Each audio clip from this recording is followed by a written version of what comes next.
Evans' three-point shot. It's a powering shot, baby. Takes it to the house. The following is a production of the Rough Rider broadcast team, a presentation of Watlington and Shires Productions.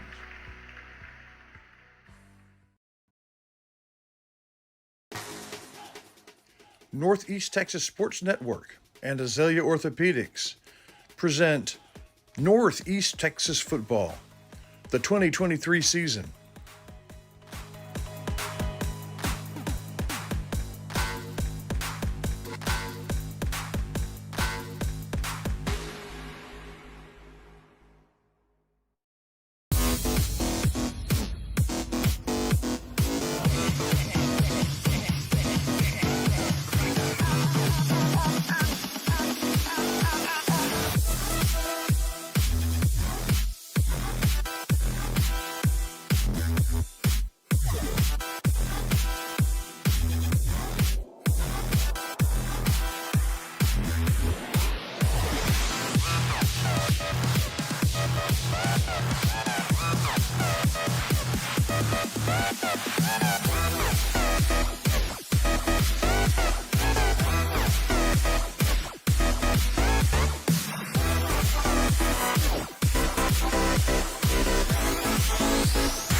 Good evening, Rough Rider fans, and welcome back. I'm Chris Watlington. It's week 8 of the Rough Rider season, and more importantly, it's week 4 of the district race, and it's been a while since homecoming, our last home game, so that means it's been a while since we heard the voice of the Center Rough Riders. How long has it been since you heard from Rob Payne? Well, that's too long. Good evening, Mr. Payne. Good evening, Mr. Watlington. And, yep, it's a week 4 of the district race, and Center comes in at 2-1. Mm-hmm. You know, that's after a disappointing loss last week to the Van Vandals.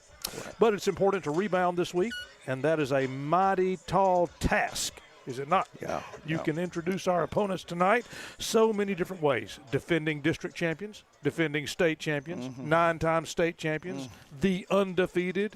I mean, the list of superlatives just goes on and on. You're correct, Mr. Payne. Center needs to win tonight if it has a chance at one of the top playoff seeds, which is very likely that the team with no losses will get the first seed, and the team with one loss will get second. But if Center were to win tonight, well, the algorithm gets complicated. So it's an important game in the race this year right now, but it's very hard to focus on tonight when so much history is in the charter bus.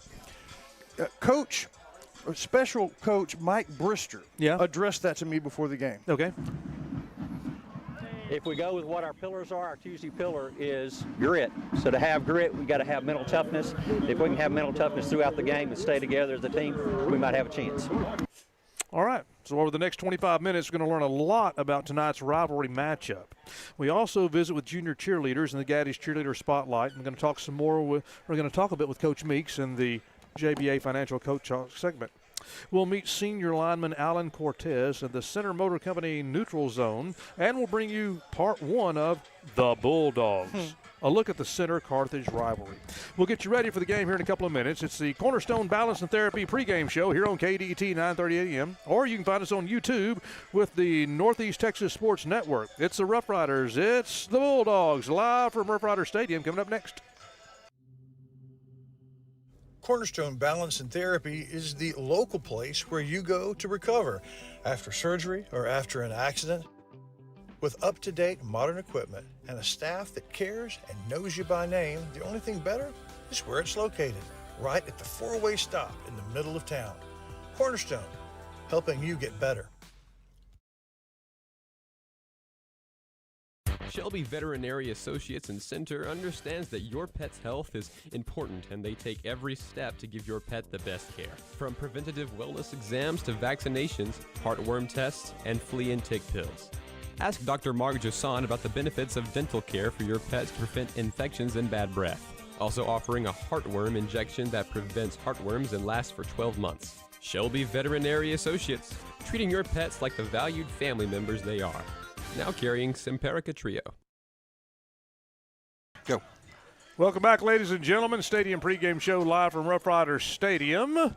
The Carthage Bulldogs are in town, long-standing rivalry with the Carthage Bulldogs and the Center Rough Riders, and we're glad you've joined us tonight. It's good to be back home here in Rough Rider Stadium. And, Counselor, good to see you tonight. Yes, sir. It's good to be here. Yes, sir. And Mr. Watlington, good to have you as well. Yeah, I'm fixing to head down to the field. Are you? Yeah, get ready to talk to some folks. All right, all right. Right. Speaking of talking, there should be here very soon a special presentation on the field. And can you tell us a little bit about that special Go presentation? ahead and Chris Walker, tell them about it. A very generous donation to the athletic department, the athletic boosters from Tri-State Trucking. Have Really? one of those big, super life-size checks. Oh, I've seen those trucks driving around town, Tri-State Trucking. And that's Wow. they're making a several $1,000 donation to the program that will not be used. It goes into principal, only the interest, kind of like the scholarship funds. Yeah. So How nice. really, really a good thing. Oh, that For is those pretty awesome. in our audience that are educated, it goes into the corpus of the trust fund. Oh.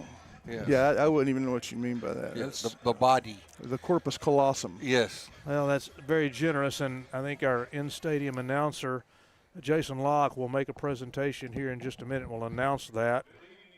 In fact, it's happening right now. Home of your Center Rough Riders for this contest tonight between the Rough Riders and the Carthage Bulldogs.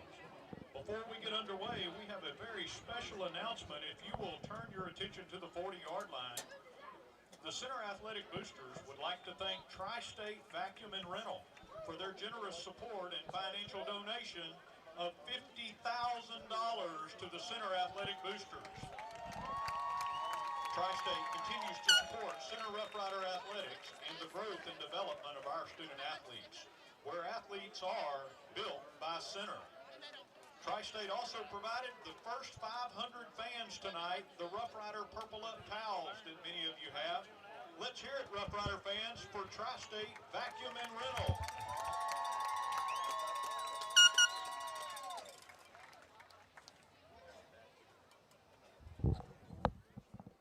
Wow, that's a heck of a donation, and we're just really thrilled and appreciative of folks that will do that and give a donation back to their alma mater and Yeah, the it's program. cool. So like Wellington was saying, all of this money is going in to build up the principle of the fund, so it'll be big enough to where it will be in perpetuity, so we will only get the income off of it every year. Yeah. And to be able to fund different projects. So it's a great plan, and we'd like to thank Tri-State Trucking for doing that. Yep, that's very nice, very nice. Well, Chris Watlington is headed down to the sidelines, and once he gets down there, we'll talk to him about an injury report, but we don't quite have that right now. So we'll take a quick break then, and we'll come back for more Stadium pregame show right after this. Steve Tinkle at Center Tire Company knows time is money, and that's why when you pull into Center Tire Company, it's like a NASCAR pit stop. You tell them what you want, and they're on it fast. Whether you need a set of new tires for your car or truck, a flat fix, or just a tire rotation, you won't have to wait long at Center Tire Company. Name brand tires you know, hometown folks you trust. If it has tires, either they've got it or they can get it at Center Tire Company, 880 Hurst Street in Center.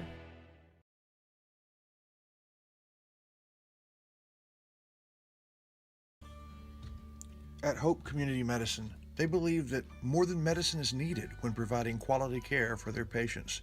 With locations throughout East Texas, the vision is to give hope to those who seek a better life by caring for their body, mind, and soul, and not about their ability to pay. Through the network of staff and locations, Hope seeks to be primary provider of medical, dental, and behavioral health. Because the difference that Hope makes is the difference between night and day. Hope Community Health.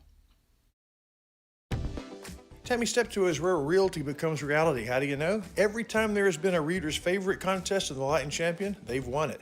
Whether it's your modest home you're looking for, or maybe a slightly less modest home, or your dream home, Tammy Steptoe has it. Or maybe it's a lakeside getaway or property to start all over. You need to trust the ladies at Tammy Steptoe Realty and Center.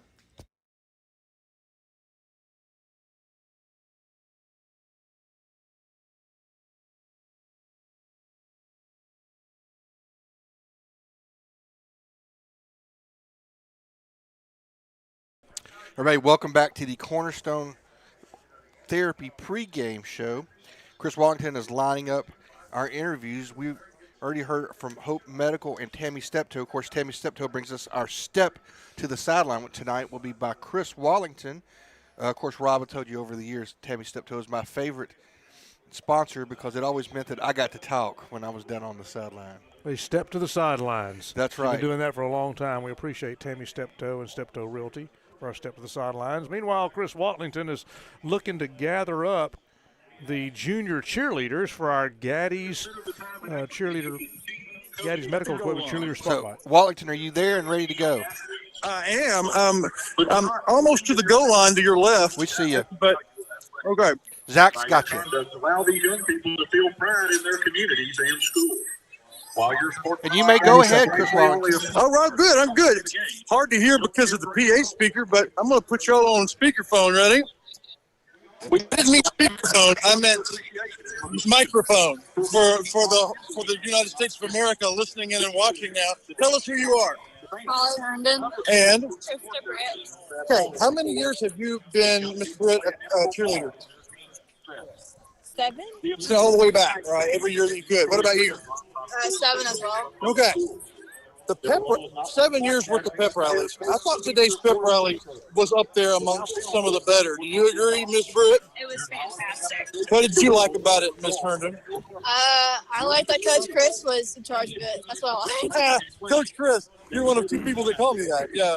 But there was, besides Coach Chris, which I appreciate that, there was some pretty cool stuff going on otherwise. Yes, there was. And he written a song about Rough Rider sports, so that worked.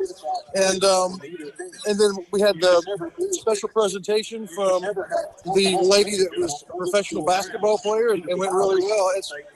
Did you feel like the student body, Holly, was involved? Yes, I think that the student body was they got more excited. I felt like than any other pep rally. I thought so too. A little more invested. It's Carthage. Does it feel special to cheerleaders, or is it just for fans and football players? Just fans and football players. No big deal for you. No big deal. What about you? I mean, it's always fun. That maybe there's a chance that we'll win, but you never know what could happen. I like it, y'all. This is the cheerleaders' attitude. What the attitude everybody ought to have. It's just another game. All right, back up to you guys. Thank you, ladies. Thank you very much, Chris Watlington, for our Gaddy's Medical Equipment Cheerleader Spotlight. We appreciate Gaddy's Medical Equipment year after year, season after season, for sponsoring our Cheerleader Spotlight. When it comes to medical equipment, be sure and check with Gaddy's. Now, Chris, while you're down there, do you have our injury report? I think Chris has moved on. Rob, we'll get the injury report later. Okay, sounds good. Well, thank you for the Cheerleader Spotlight. Let's take a quick break. We come back, we'll talk about our player spotlight.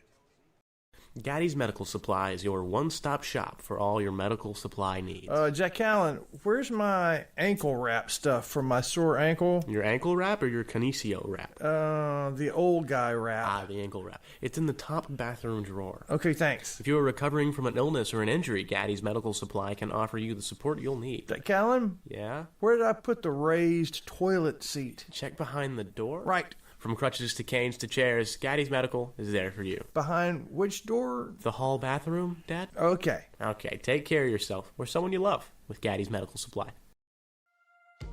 The Cornerstone pregame show brought to you in part by Rough Rider Quick Lube and Bob's Pawn Shop. Come check the score of the game while you shop. Shelby Veterinary Associates, your pet is part of your family. And Center Tire Company, it's too important to leave to anyone else.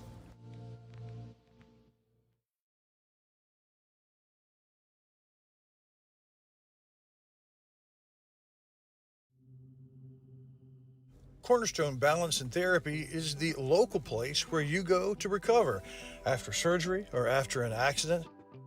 With up-to-date modern equipment and a staff that cares and knows you by name, the only thing better is where it's located, right at the four-way stop in the middle of town. Cornerstone, helping you get better. Have you sustained a bone, joint, work, or sports injury? Problems with mobility or movement? Suffer with pain? Contact Azalea Orthopedics. Our specialists serve patients across East Texas. For proven, trusted medical care, you have a choice. Demand Azalea.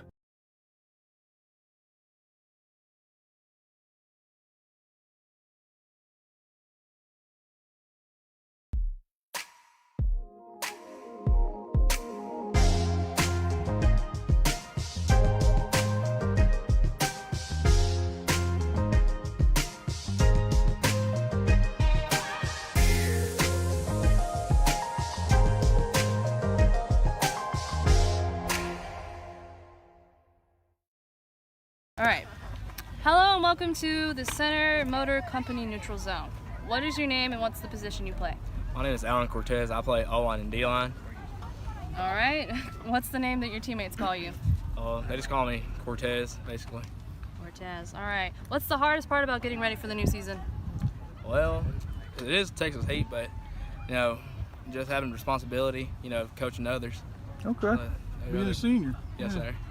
Last year, the Riders had a good season. Do you think it could be even better this season? I think so. Why? It's a big senior class, and, we got a lot to, live up to. All right. Well, thank you, and you are out of the neutral zone. Yes, ma'am. All right, buddy, welcome back to the Cornerstone pregame and therapy. The Cornerstone therapy.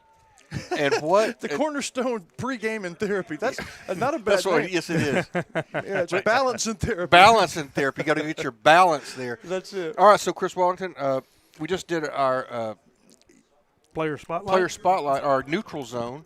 And ironically, yes, we're going to combine that with our Hope Medical Injury Report. Yeah, he is the number 50. Alan Cortez is the only one not in uniform. It's a knee injury. And I'm handing Clayton Waller, by the way, $5. He was the winner of our trivia question. I'll share that with our media listeners and viewers here in a moment. But yeah, he's not going to play. I don't know the extent of the injury, how long he'll be out, but he was a definite contributor along the line. He will be missed. All right, so folks, excuse me. Our neutral zone is brought to you by Center Motor Company. We'll hear from them and Shelby Veterinary Association or Associates, and we'll be right back. Maybe I could talk here in a minute. Maybe so. Center Motor Company. From whatever angle you look at it, you see Ford. Ford trucks, SUVs like the Bronco, and iconic cars like the Mustang. A legacy managed by Kevin Jones and created by Ray Jones. Center Motor Company on Hurst Street in Center. Shelby Veterinary Associates in Center understands that your pet's health is important and they take every step to give your pet the best care. From preventative wellness exams to vaccinations, heartworm tests, and flea and tick pills. Ask Dr. Mark Josan about the benefits of dental care for your pet to prevent infections and bad breath. Also offering a heartworm injection that prevents heartworms and lasts for 12 months. Shelby Veterinary Associates, treating your pets like the valued family members they are. Now carrying Simparica Trio.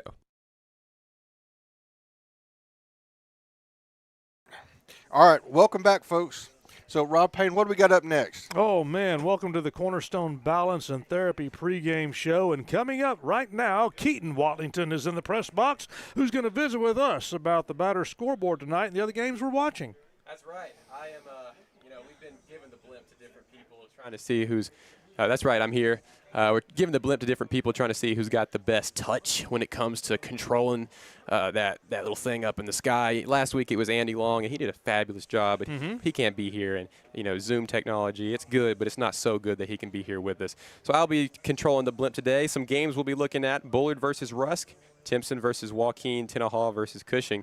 But two of the most important matches, Brownsboro versus Canton, of course. But we're going to be really focusing on Bullard and Rusk because Bullard is our next opponent next week. We'll have some other games of interest. I have this handy-dandy app to where any game in the state that you want the score for, I'll be able to get it to you. So got that to look forward to for the rest of the game. That's pretty awesome. You can any score. Any score. I can even make from them up. From like 6-man up to 6. Yep. Hey, wait a minute. You can make them up. I can make them up if you want me to. But I can also find them. The thing is, Rob was talking about an app. That's something that they have on their telephones that allows them to talk to the world. It's really cool. Hey, look who's right in front. It's the Colonel. The Colonel has come up to make some commandments, and I appreciate you're in your work Keaton, as we move from the games we're watching to the area roundup. Yes, sir. Brought to you by. Let me go back to the blimp controller. Okay, go ahead. I'll appreciate your work.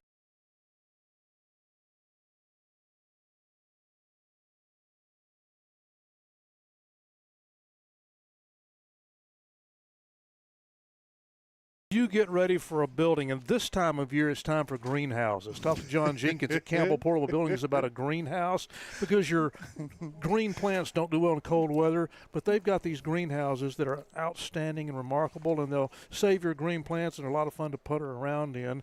And you got to have, you don't want all your Halloween decorations and Christmas decorations piled up in the yard. Get a building and store them in it. From Campbell Portable Buildings at the South Circle, right here in the center. He could do an ad. That's the best ad of the year. The area roundup. Here's the deal: Canton and Brownsboro. It's an important game. They're the two teams at the bottom of the barrels, kind of.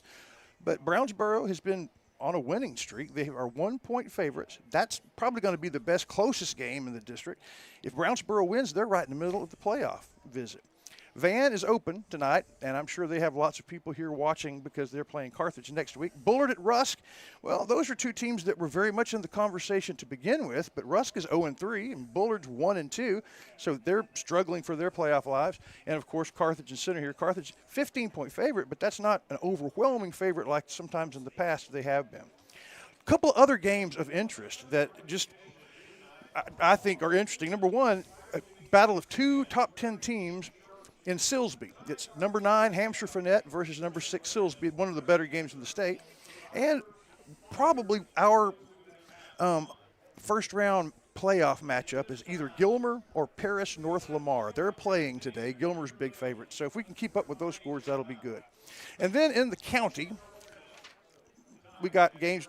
Keaton told you which ones that we're going to be following the scores. Larry Pierce is calling Shelbyville and versus San Augustine. Shelbyville big favorites as they are working towards a playoff bid. Garrison huge favorites over Grapeland, 43-point favorites. They're number 6 in the state. And Timpson 51-point favorites. They're number 1 versus number 50 Joaquin. Tenaha plays tomorrow versus Cushing, so we will not be getting you any updates on that one. That's the area roundup.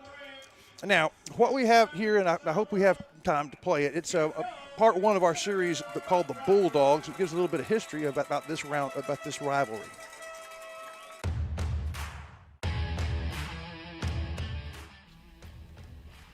Carthage. The very word summons up great civilizations, great teams from thousands of years ago, with coaches with names like Hannibal, and with huge offensive and defensive lines the size of elephants. But in East Texas, Carthage means football. High school 3A and 4A football. Dominant, constant, charging, winning football. State championship football. But it's not always been that way. The Center Rough Riders started play in 1921, 100 years ago. And the first 3 years they played, they dominated Carthage because Carthage didn't start playing until 1924. In the decade of the 20s, Carthage lost more than they won. In the 30s, in the Depression era, same way. But starting in the 1940s, they started winning, and they've never looked back. Of course, the Rough Riders did too. In the 30s, Center was one of the state's best teams, and it's a tradition they continued through the 40s and into the glory years of the 50s when they seemed to turn out pros more often than they didn't. But in the 1960s, hard times visited the Rough Riders, and although the Bulldogs were not great teams in the 60s, they beat the Rough Riders more than they lost to them for certain. In 1971, Carthage had a coach named Sleepy Reynolds. He would coach them from 1971 to 19... It's one of the great slogans, right? Just tell them James sent you. But when James Campbell sent you away from Campbell Portable Buildings, he wanted it to be something that met your needs, whether it was storage or some inside beautiful living area. They can take care of you at Campbell Portable Buildings, where your building matters. They say, go Riders. Rough Rider Oil and Lube, they understand two very important things. First, you and your family spend a lot of time in your vehicle, so you need to take good care of that vehicle so it can take care of you. That's the specialty of Rough Rider Oil and Lube, protecting the engine that gets you where you need to go. Second, Rough Rider fans, they deserve the very best, so you're always welcome at Rough Rider Oil and Lube.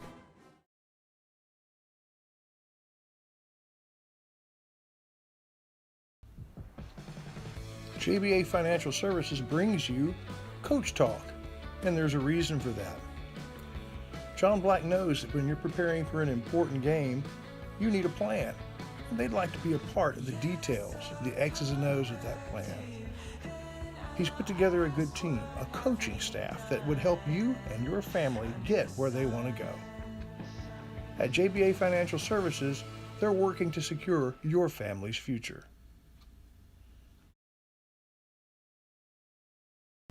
We hope you enjoyed the Cornerstone Therapy and Ballast Center pregame show.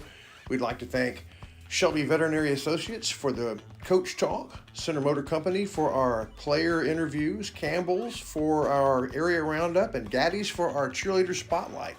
The Shelby Savings Bank kickoff is right around the corner. Stay around. Evans' three-point shot.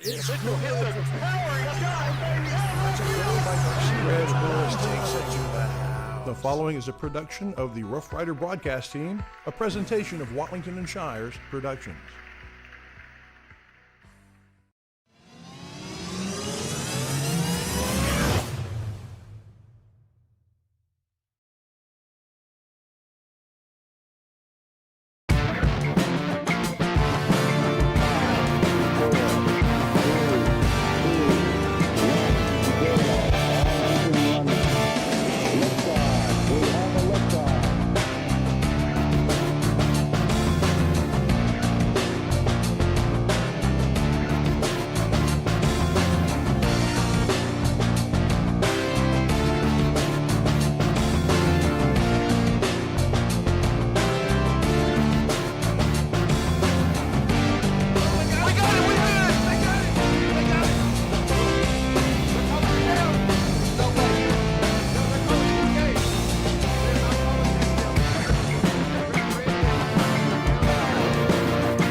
Go.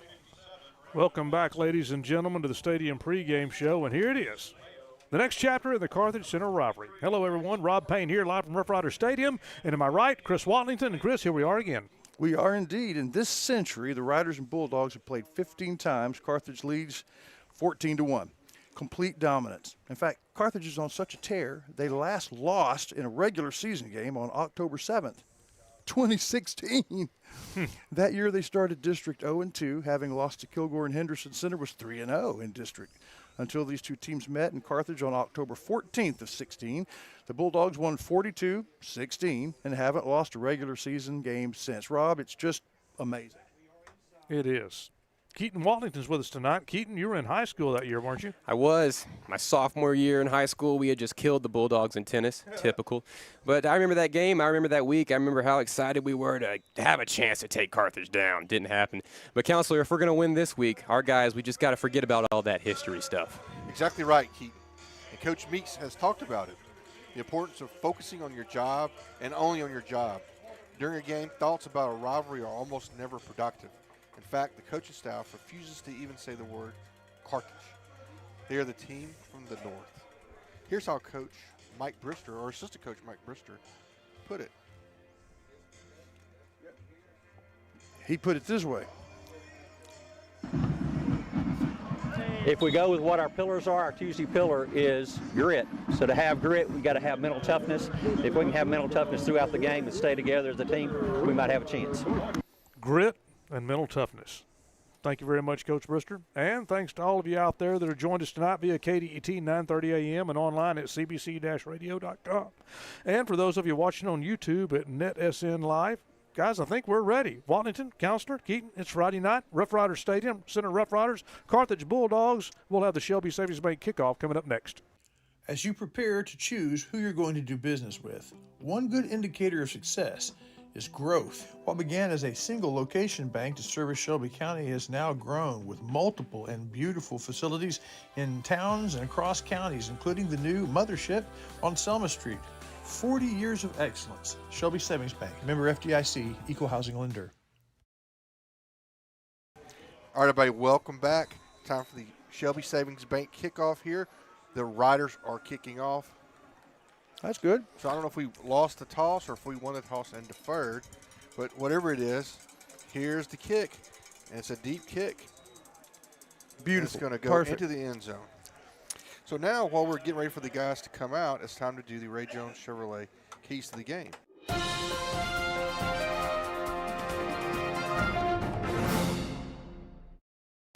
Counselor, what are the keys tonight? I think win the turnover battle. Okay. Win the turnover battle. I think sure. if we do that, I think we got a shot. And I think the mental angle is what they were talking about. They don't even say Carthage. The coaching staff says that team from the north. They don't want Carthage in our heads. They're in our field. They're on our 25. They don't want them in our heads. Mr. Payne, the first play. Got to wrap up and tackle tonight. Carthage Bulldogs come to the line of scrimmage.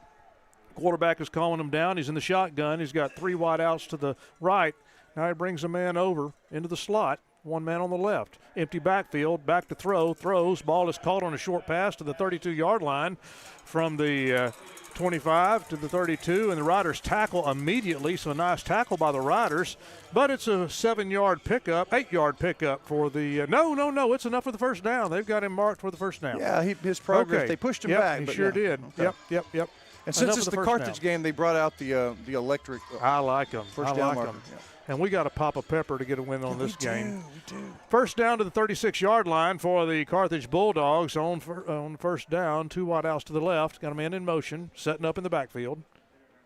Now we got another man in motion. They're going to throw out to him on the left on a hitch pass. Coming around the end of the 40 to midfield, and the Riders tackle as Carthage gets into Rider territory.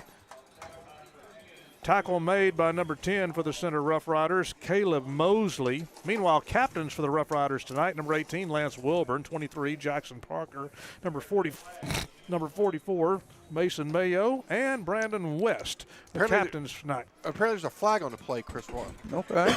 And Mr. Payne, I think it's going to come back. Well, that's good. The first water penalty. Got the peppers out and see what happens. Let's pop them. Let's pop a pepper right now. Right there. Oh, that's a good beverage, Rob. You did good on that one. A good fall Dr. Rob's Pepper. Dr. Peppers are always colder. A little better, a little colder. By the way, those captains brought to you by Toledo Automotive. Get it started with Toledo Automotive, Napa batteries, Napa parts, Napa service right there on her street, Toledo Automotive. Thank you for that.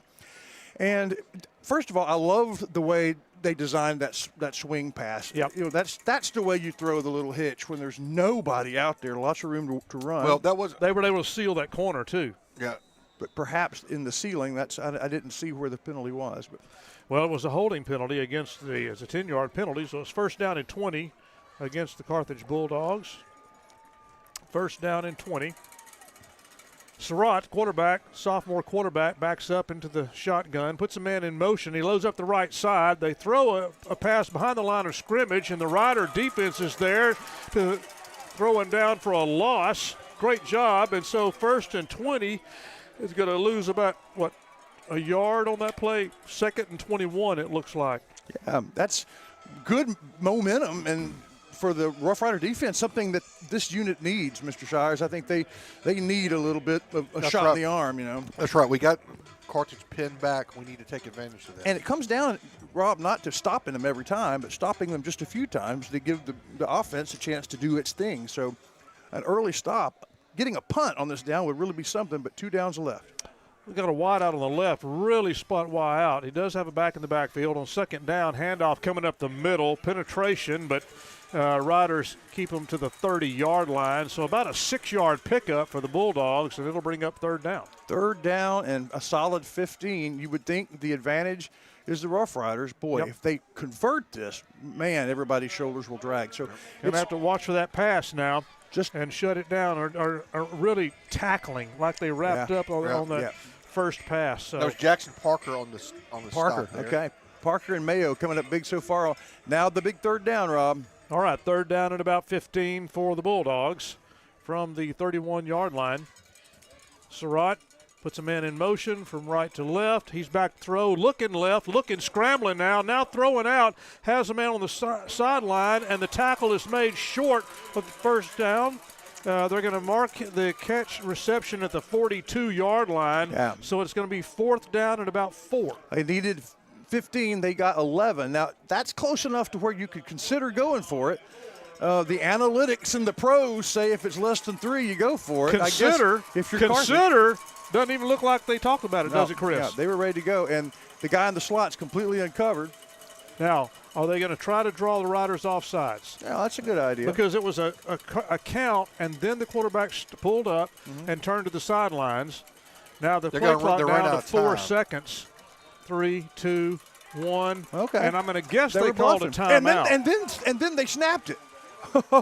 Man, about a half second after the timeout. So Carthage calls a timeout with 9:04 in the first quarter, and we'll take a break too. You're tuned to Rider Football on KDET.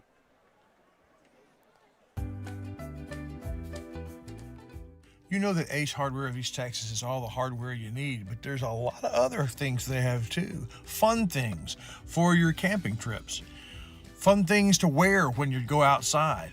For the 4th of July barbecue, to the housewarming in the fall, to your Christmas shopping and clothes for all year long, it's Ace Hardware, the helpful place of East Texas. So, Billy Don, tell us about Brookshire Brothers. Well, they got just about everything. Got good produce section, a fine meat market, oh, that chicken. Winter chicken dinner.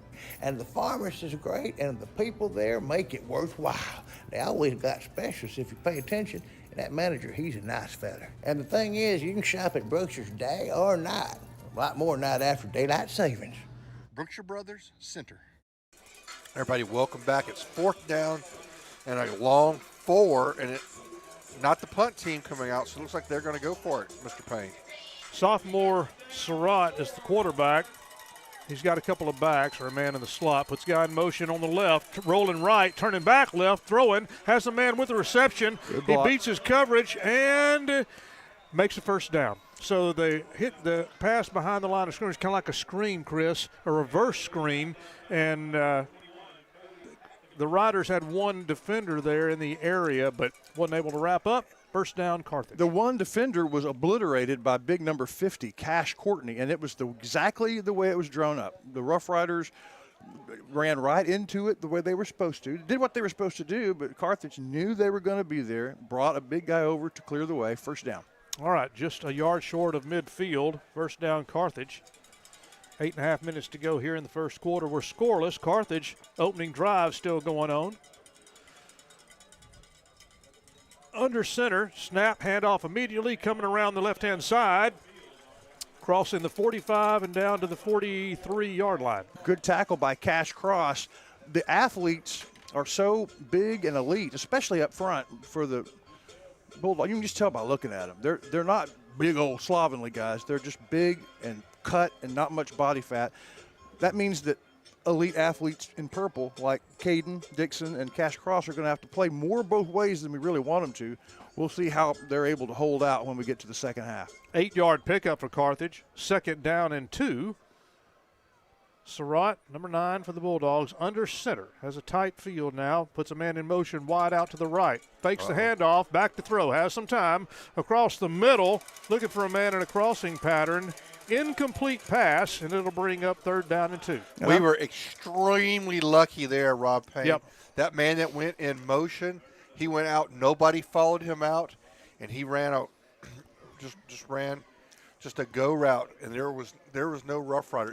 It would have been 6 points, and Surratt missed him. Thankfully. So, third down and 2 from the Rider 43-yard line here in the first quarter.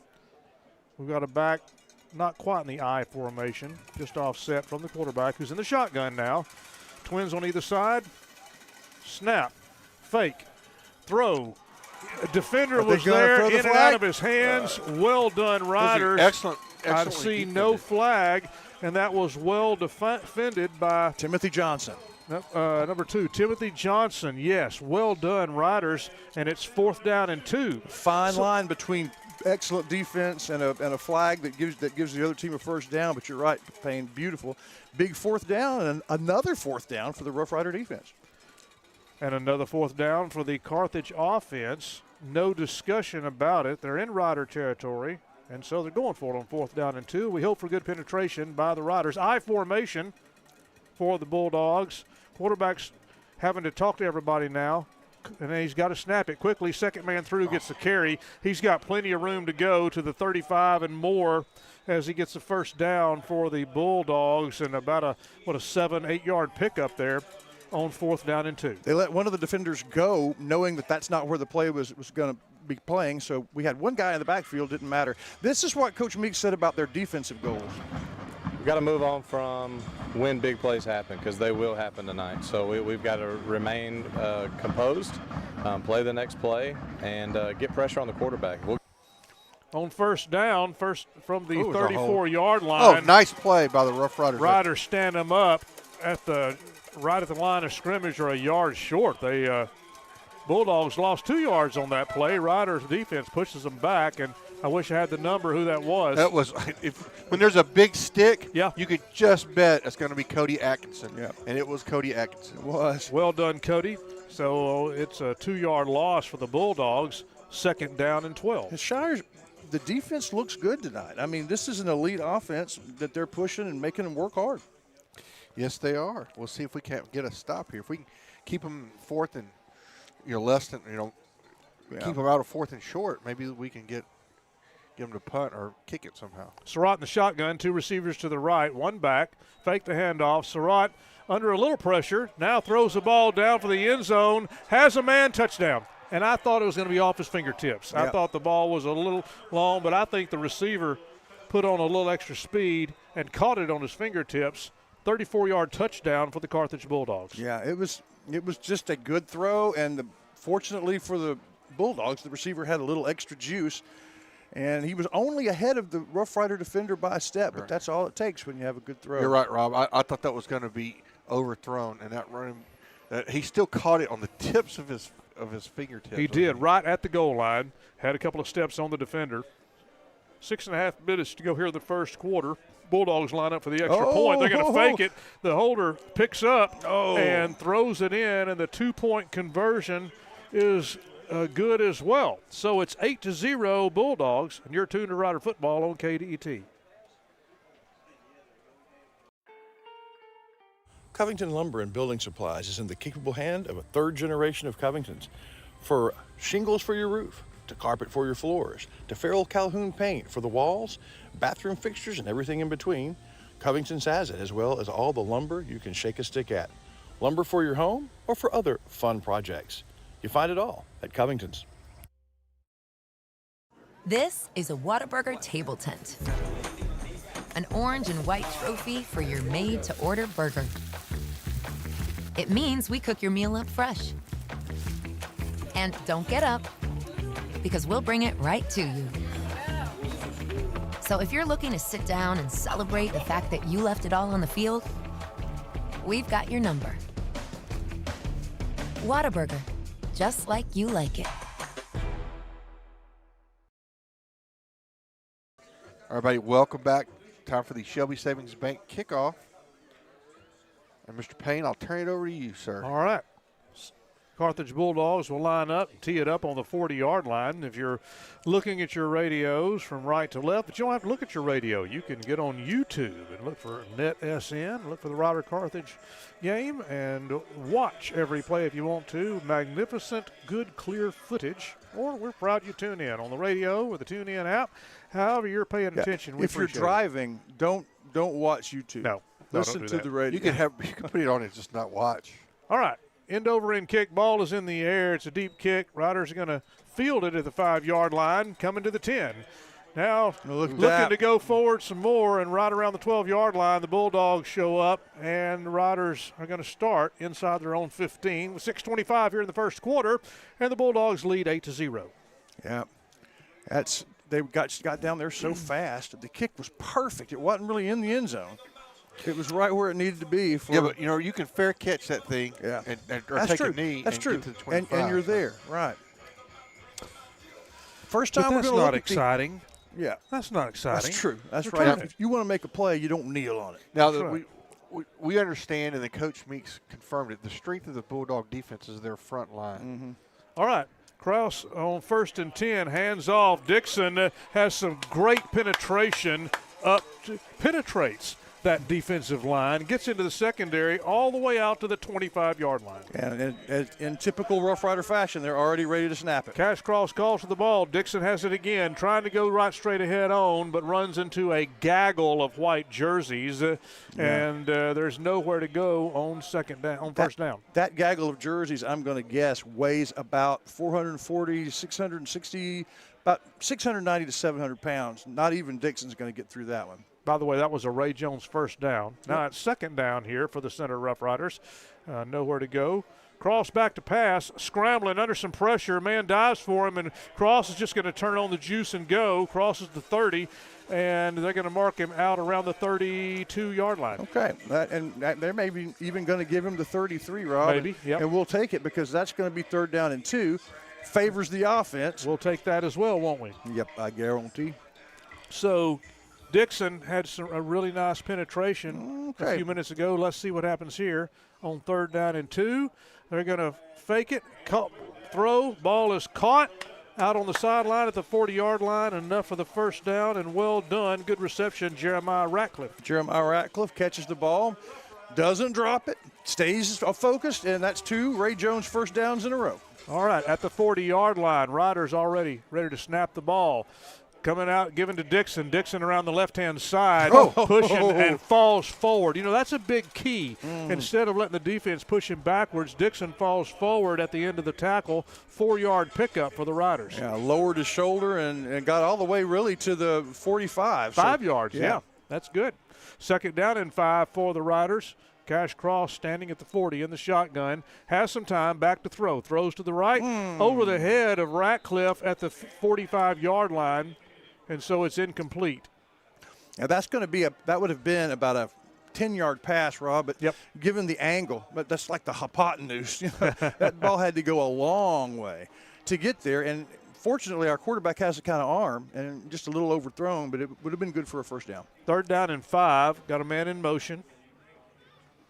Snap. Handoff, Dixon. Dixon has a first down. Good move. Look at him go. 10 yards, Look at him go. 15 yards, 17-yard run for Dixon inside the 40-yard line. Well, that's got a lot of fans on their feet here in the home side. I mean, if they're not on their feet, they're ringing those annoying cowbells. But after that run, that's nothing. That's not annoying at all.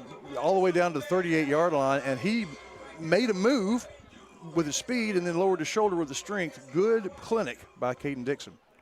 Ratcliffe split out on the right-hand side. Dixon in the backfield. The fake is to Dixon. Cross is going to keep it, come to the right, breaks one tackle, wrapped up now at the 35-yard line for about 3-yard pickup.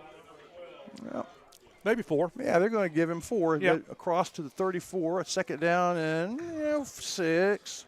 Cash made a decision. He probably should have cut it on up the field earlier. Against some of the other teams, he's gotten away with that, to bounce it out like that. But if he'd have cut it up, I think he'd have gotten a first down. 2 wide outs to the left. Cross is back to throw. Throws to his right. Perfect. And the receiver falling down, but does catch it for a Ray Jones first down inside the 30-yard line. Went to the 24, turned around, came back to it on a curl pattern, perfectly thrown. As he went down to the ground, he caught it for Ray Jones first down. Timothy Johnson, credit him for that reception. Cross now hands off to Dixon. Dixon hits the line of scrimmage, and the whole line is pushing him to that friendly push, and they are almost to the State Farm red zone. The Rider offensive line is getting some holes. Yeah, they're motivated. Wesley Calhoun pushed him for the last 2 yards. 2nd down and 4. Dixon, that's a fake to Dixon. The ball is thrown and caught for a first down inside the 15-yard line, close to the 10. And the reception there made by T.J. Bellin on a nice little pattern. And the Rider offense has got the Carthage defense back on their heels, but this hurry-up doesn't give people time to make substitutions, although Carthage is substituting right now. Yeah, Rough Riders, I think, have a guy that's having some cramps, slow to get up, so it gave them a chance to substitute. First down is 10.5. They could get a first down, I think. Nope. No, they're not. It's first and goal from the 10. So the give is to Dixon, and it was delayed give, but they finally made the option to give it to him, and Dixon has, I'm going to think, right at 5 yards. Yep. Got the first 5 yards on first down, second down and 5 in the State Farm Red Zone, brought to you by Chris Mayfield for Ray Jones first downs. The give is the fake, and Cross is going to keep it and go for the corner and makes it to the pylon. Touchdown, Cash Cross, Center Rough Riders. Touchdown for touchdown, but they got the 2-point conversion. It's now 8-6 with 3:22 to go. That drive took 3 minutes, uncustomarily long. Yeah. Mr. Shires, no really huge plays, just a lot of really good ones. All right, the Riders line up for an extra point. They actually line up for a 2-point conversion. Yeah, they always do that. You never know. And then they bring out the kicking team. Yeah, they're going to bring out the most reliable part of the team and try to get within one. All right, the extra point is up and through. We've got an 8-7 game. Center Rough Riders get on the board with 3:22 in the first quarter. And you're tuned to Rider Football on KDET. Sandy Cox State Farm is your Shelby County State Farm insurance agent. She and her staff support all of Shelby County's teams. A quick look at Google reviews tells you how her customers feel about her. I love State Farm. When I moved to Texas, I'm so glad I found Sandy's office. I highly recommend these guys. They're great. Find her on Tenaha Street, Sandy Cox State Farm. Mangum Funeral Home provides funeral, burial, and cremation services for the East Texas area. The new owners, Tony and Tracy Willoughby, as well as the licensed professional staff, are available to you 24 hours a day, 7 days a week. Call 936-598-3341 or stop by for a visit at 420 St. Augustine Street in Center. Mangum Funeral Home prides themselves on providing prompt, compassionate service during life's most difficult times. Everybody, welcome back to the Shelby Savings Bank kickoff. Riders trail 8-7, but they match touchdown for touchdown. So here's the kickoff. Nice end over end to kick. The Bulldogs will field it at the 6-yard line, coming on to the 20, 25, 30, 35. Kicker's got to be there to make the stop between the 40 and 45-yard line. Yeah. And so field position battle, and the Bulldogs have a really nice kickoff return and have a shorter field than the Riders had to deal with. Special teams, both teams have done well, but remember there's the 2-point conversion. Their special teams made us travel 90 yards. Lest we forget, that was a 90-yard touchdown drive that we just orchestrated against the defending champs. But another good return there. It puts them in good starting position, 55 yards away from the end zone. 3:12 in the first quarter. And from the 45-yard line, the Bulldogs, Surratt in the shotgun, comes up, talks to his center, says something to him. Backs up now, got one back, 2 receivers to the right, to the left. Snap, give, delayed give, running back has it, grabbed, and Cody Atkinson makes a tackle from behind, which means he was already in the backfield. Great penetration, great tackle, no gain, second down and 10. Rob, we were in Van last week, and Cody showed his muscles again, just made some beautiful plays. Just flat, straight out offended a lot of the folks from Van that he would tackle that hard. Which I thought, watching their offensive linemen destroy people, I was surprised they would think that. But, yeah, he has brought the A game to every match this year. Second down and 10 for the Bulldogs. Surratt under center. A back way back in the backfield, and he's going to take it and gets up ahead of steam and runs and has about a 5-yard run. Going to bring up third down and 5 for the Bulldogs, and the ball will be spotted right at midfield. Stop by number 23 for the Rough Riders, Jackson Parker. Second time we've called his name. Yeah. One of our team captains tonight. And so far the linemen have gotten the message. If it's a pass, try to get pressure. If it's not, try to stay low, clog the lineup, and let these young, remarkably athletic linebackers do the work. On their second drive of the game, the Bulldogs have 2 receivers on the left and 1 on the right.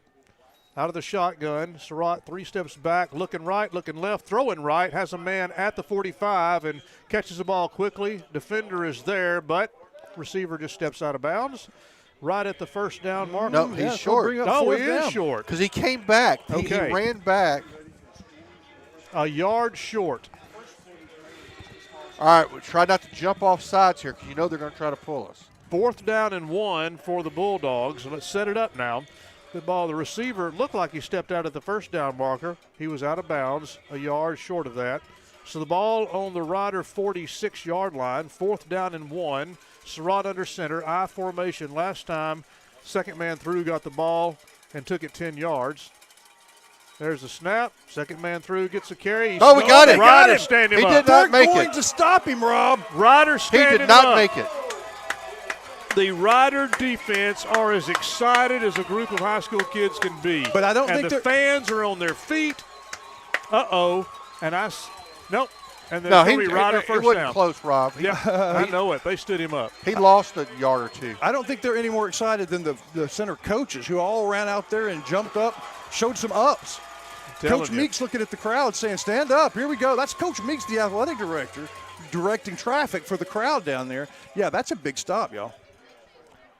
With a minute and a half to go in the first quarter, the Riders take over on downs at their own 47-yard line. Cash Cross fakes it, throws it. Ball is caught for a Ray Jones first. Nope, just short of the first down. See where they mark it. Well, that's going to be really close, Rob. I know. They're moving it. They're going to TJ Bellin, he spoke at the pep rally today. He was pumped up. Now, Carthage is good at this. Once they get smacked in the face, it's going to be a first down. It is. First down, 10-yard pass. Cross back now, throwing to the left side, down the man down the sidelines. Got him. Touchdown, Riders. Got him. And it looked like it was going to be overthrown, just like the Carthage Wilburn? pass. Yes. But yeah, Wilburn ran to it and ran past the guy. When the ball was thrown, he had great coverage, and then he just outran him to the touchdown. Lance Wilburn, cash cross to Lance Wilburn, and it's a touchdown for the Riders. They line up for a 2-point conversion, and they once again decide to go for it. So, y'all, let's think back. The Carthage Bulldogs, on their first series, went for it on 4th down twice, made it, and went on down and scored. This time the Bulldogs go for it, and the Rider defense stands them up, takes over on downs, and 2 plays later, the Rough Riders are kicking an extra point, and they make it. With 1:06 in the first quarter, the Riders lead the Bulldogs 15-8. You're tuned to Rider Football. 14-8. You're tuned to Rider Football on KDT. You're watching a Northeast Texas Sports Network presentation of the Center Rough Riders versus the Carthage Bulldogs, live from Rough Rider Stadium. Have you sustained a bone, joint, work, or sports injury? Problems with mobility or movement? Suffer with pain? Contact Azalea Orthopedics. Our specialists serve patients across East Texas. For proven, trusted medical care, you have a choice. Demand Azalea. Everybody, welcome back. What are we going to do here at the end of the first quarter? We're going to go to Keaton Wallington for the Batters Law Firm first quarter scoreboard, and there will be some first quarter scoreboards around the district that look at the score here and go, wow, there's a game going on down there. That's good news. Meanwhile, the Riders tee it up to kick off to the Carthage Bulldogs under Shelby Savings Bank kickoff. Let's go back to about a 35-yard pass play touchdown to Lance Wilburn, one of our team captains from tonight. And the extra point is good. Riders lead with 1:06 to go here in the first quarter. And the end-over-end kickoff is going to bounce into the end zone for a touchback for the Bulldogs. Just as perfect as it can be. Well done. Almost went out of bounds, but didn't. 1:06 to go here for our fans on the radio. Riders have snatched the lead from the Bulldogs and are up 14-8 on the strength of a 4th down and 1 stop, then a couple of first downs, and then a bomb to Lance Wilburn, 35 yards.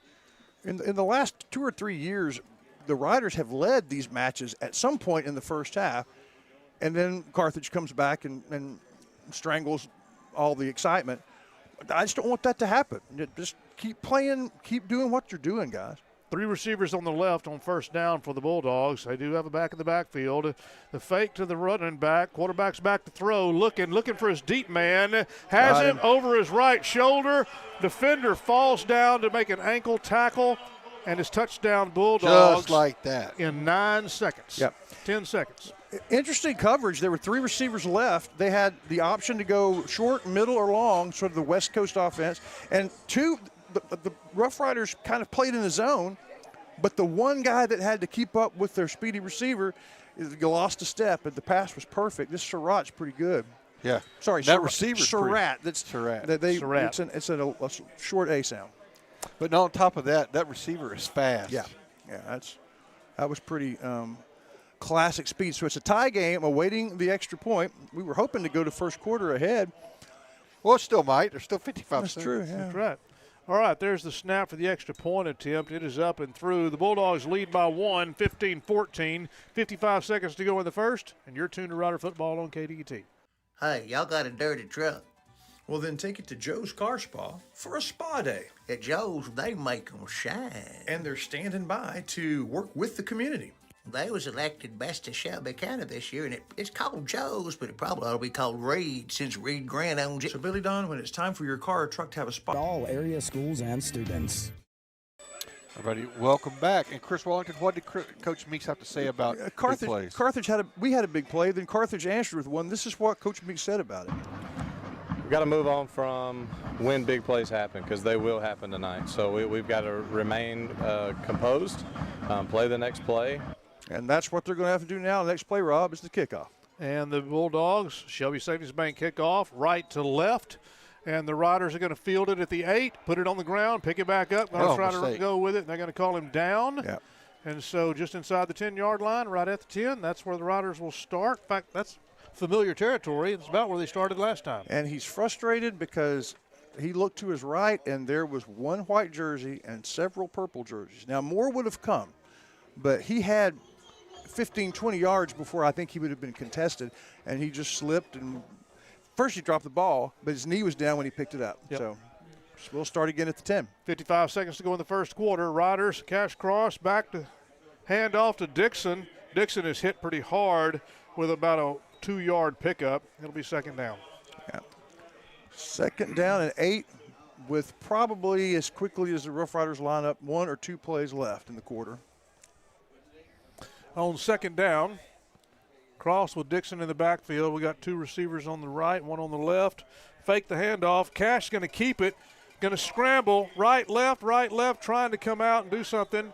Has another yard or 2, and it'll bring up third down. Yeah, he's going to scramble for 2.5. Yeah. But, man, he had them just make the whole defensive line miss him. Bring it up third down and 5 probably. We'll let the clock run out, I would think, and talk about this play. That's right. So the first quarter is about to end. 5, 4, 3, 2, 1. That's the end of the first quarter, and the Bulldogs lead by a point, 15-14. You're tuned to Rider Football. Oh, let's go to Chris Wallington. Yeah, we'll be back in about 15 seconds with the first quarter Batters Law Firm scoreboard. Martin Kennel Inn Center and Nacogdoches has been boarding and grooming pets for over 30 years. Martin Kennel and Grooming continues to grow and improve daily while treating your family pets as they would treat their own. Martin Kennel now offers large animal care at your location. That's right, they offer experienced assistance for your livestock and peace of mind for you. With many years' experience, you can rest assured that your pet will receive the attention they need. Give Martin Kennel and Grooming a call in Center at 936-244-1930. In Nacogdoches, call 936-560-3643. Right, welcome back. It's time for the Batters scoreboard. Turn it over to Keaton Watlington. Your host for the Batters scoreboard. That's me. Let's start with some games that are in our district. We'll look at the Bullard Panthers versus the Rusk Eagles. Bullard in the second quarter leading this one 14-0. Let's look at the other game happening right now in our district. Brownsboro versus Canton. Second quarter, the score 7-0 in favor of the Canton Eagles. The Timpson Bears are mauling the Joaquin Rams, 41-0 in the second quarter. Shelbyville Dragons behind 0-14 to the St. Augustine Wolves at halftime. Go Larry Pierce. Yep. And games of interest, the Hampshire Finette Longhorns playing the Silsbee Tigers. It's in the second quarter, 0-7 in favor of the Tigers. I got to give it another score, too. Go ahead. Yes. Astros won 5-4 Yes. right at the end. So I just have to give that too. So. That's right. Right, but they were playing baseball. Meanwhile, but it's interesting because we're all much of us are Astros fans, but there are a lot of Rangers fans too. So there are. So I think the press box is split. All right. So Man, the Center Rough Riders on first down, on third down, we're throwing the ball out and just missed the receiver who was jumping up to bring the ball in. It was well defended by Carthage. It brings up fourth down, and 4th down and 6 means the Riders are going to bring the punt team in because the ball is on the 13-yard line. T.J. Bellin, he's going to say, I should have caught that, but his quarterback is going to say, I should have thrown that a lot better, and he shouldn't have had to jump up quite so high. It would have been a first down. Instead, here we go. Punter standing at the goal line, has some time, and has a nice punt. It's going to be fielded at the 45-yard line, but the defenders are already there, so there's no return. And thankfully, that on the special teams, the Riders it's going to be a 0-yard return. Should be a what a penalty on the play that's going to knock Carthage back 15 yards. The young man from Carthage that made the nice pass on the rollout for the 2-point conversion committed a foul on the kickoff, a late foul, unnecessary foul, and unless I'm very surprised by the call, it's going to go backwards for well past the 50-yard line. Personal foul. We think. Against Carthage. Okay, sure it is. So the Bulldogs were to have had the ball at the 43-yard line. A 15-yard penalty now gets it back in their territory, and that's what the referees will do right now. The coaches are visiting with their team and probably reminding them to. Rob, as far as I remember, there have been 2 penalties in this ball game. Don't jinx us. Don't jinx us. Okay. Because I was going to mention in the first of the game, too, the key to the game is good at mental game and limit the mistakes. Yep. You have to be. That was the Ray Jones keys to the game from Mr. Shires is the turnover battle, but also the silly Very mistake similar, battle. Yeah. And so far, both teams have done very well, but Rough Riders are. We've got a couple of miscues on the kickoffs, Yeah. which has kind of set us back. Okay. But those penalties, they're brought to you by Whataburger. The Whata penalties are, when they go the Rough Riders' way, Whata good. First down and 10 for the Bulldogs from their own 42-yard line after the 50-yard penalty, after the 15-yard penalty. Just starting the second quarter here. Bulldogs lead by a point, and now a very nice reception, pass and catch, and the Bulldogs are already to the Rider 38-yard line. They have enough good receivers to where they stretch your coverage. They have several legitimate, well-run pattern, and the quarterback has to be a manager. He has to be able to survey the field. He has his first read, but he can go to a second, third one. That, I think, was his first read. Right, and the bad news for the opponents of the Bulldogs, this quarterback's going to be there for 2 more What's years. he, 9 years old? From the 36-yard line, 1st and 10 Bulldogs. Got a man in motion right to left. Back, there's the hunting back right up the middle, and he's got room. Punches through into the secondary. It has to be arm tackled inside the 20-yard line. I thought we had it stopped up, but, man, he exploded through the hole there. Timothy Johnson made the stop. He also made a play on the ball. He did very well. He tackled and slapped the ball, almost got the ball out of the ball carrier's hand. Would have been a huge play. Instead, they're in the red zone, the State Farm red zone, with a first down. First down, pass to the left, ball is caught. Nice play by the Riders up there. And the Rider defender comes in and makes a great tackle. Is that Cash? That was Cash Cross. Yeah. Yep. On the far side of the field, Cross comes in and makes a tremendous tackle for a loss of a yard, and it's 2nd and 11 for the Bulldogs. 10:50 to go. The Bulldogs, this is their Third drive. 4th possession. They've scored twice on one play. Wasn't really much of a drive, but we stopped them on one. But here they are on 2nd down with the ball at 18, looking pretty sharp. 2 receivers either way. Got a man in motion. Turn right, throw, caught right now. 15, 10, 5, inside the 5-yard line. That was devastating. They're somehow getting formations, getting us out there with a blocker, with one guy out there in the ball carrier. Where's the blocker coming from? You're right. The receiver is out on an island, but suddenly there's help, and it's really well conceived. 1st and goal inside the 5-yard line for the Bulldogs. Surratt lines up in the shotgun. He's got plenty of choices on receivers. Calls for the snap, turns, rolls out right, throws back to the back of the end zone. He's got a man back there. Touchdown, no. The referee says no, he's out of bounds. I thought we intercepted I did it for too, a second. but you knew that wasn't going to happen. When we go up on defense for a contested ball, we're not going to intercept it. But we fought with it long enough that by the time the receiver got control of the ball, he was out of bounds. So that's I know, good. but the rules of probability. Right. We are eventually we're going to we're saving all of them to the end of the year, and we're going to win all the 50-50 balls at the end of the year. Well, maybe that'll be good. The long playoff run. When we're intercepting it every quarter. Second down and goal from the 3. Out of the shotgun, we got a man right behind the quarterback. Now we got a lot of movement, man in motion, handoff, running back just tramples into the end zone, touchdown Bulldogs. Nope, flag comes in, late flag. Whatever that is, the touchdown's going to stand. We'll just see what happens after the play. Referee's trying to break everybody up, and the players are they're fine. And let's see what the call is. They're visiting with Mr. Whitehat. All talking about it. Let's see what he says. Let's listen. Turn his microphone on. Nope, they got to visit some more about it. Players kind of milling around. All right, here we go.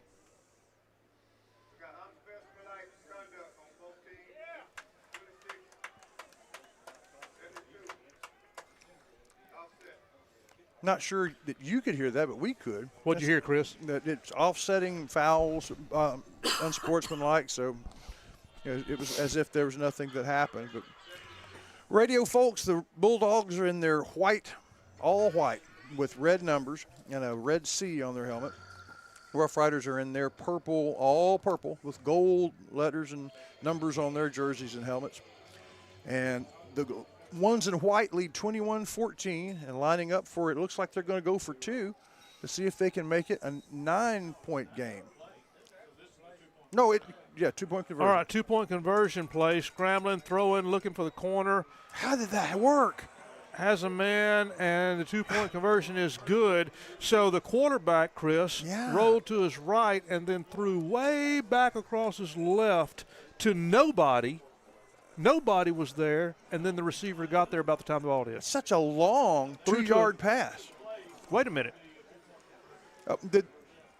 Yep, that's it. That's a 2-point conversion. There was some confusion as maybe the touchdown didn't count, but it did. So it's 23-14 with 9:54 to go in the second quarter.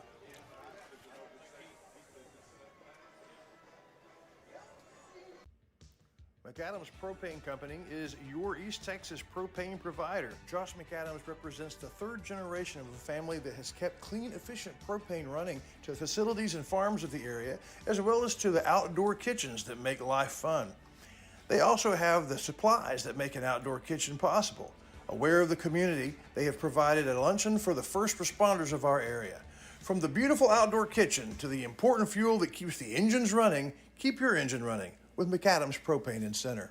For Matthews Realty, going above and beyond is what's expected. This is agency owner Colin Matthews. Our team of seasoned real estate professionals believe in giving their clients an advantage in any real estate transaction. Matthews Realty has a reputation of highly personalized service. Matter of fact, it's our #1 priority. From commercial and residential properties, poultry farms to beach rentals, our team works hard so you don't have to. Call Matthews Realty at 598-7800 or visit MatthewsRealty.com. Everybody, welcome back to the Chevy Stakes Big Kickoff. Riders trail 23-14 after Carthage goes down and scores, and then completes their second 2-point conversion to get 2 more points than the normal 21. There's the kickoff. It's going to be kicked deep, and this time we do it correctly. We do a fair catch. And we'll go to the 20? 25. You know, I've had a thought about the Bulldogs kickoffs. Instead of booting them to the end zone like this person can do. Mm-hmm. Yeah, they're playing to the mentality of high school kids. I'm going to let you catch it at the 5-yard line. What are you going to do? Yeah, see what happens. Yeah, you're going to let emotions take over and run with it. Maybe you'll drop it. But if I go to we know what happens if it goes into the end zone. Mm-hmm. Yeah, so, that's right. Take a chance. Take a little bit of the power off. Riders have the ball at the 25-yard line. They're going to run the ball. Dixon doesn't quite get back to the line of scrimmage, doesn't look like. Going to be about a yard short maybe. And that'll bring up second down as the stingy Carthage defense is there to shut that down. It's important that run continues to work because the pass won't work very well if the run doesn't. And the Riders have done a fair job running the ball tonight. Yeah, good job.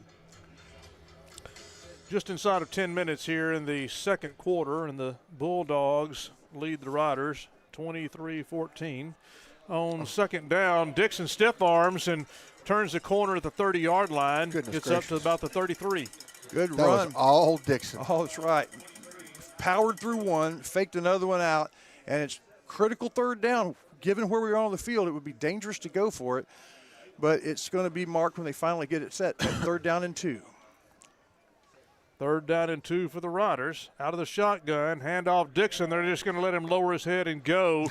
Dixon gets to the 35-yard line. That's where he needed to go, just a little bit more, and it's moving the chains. It's a first down for the Riders. Dixon was shot out of a cannon. And took on Braylon Allison, the junior that outweighs him by 120 pounds, and just moved him back to the first down.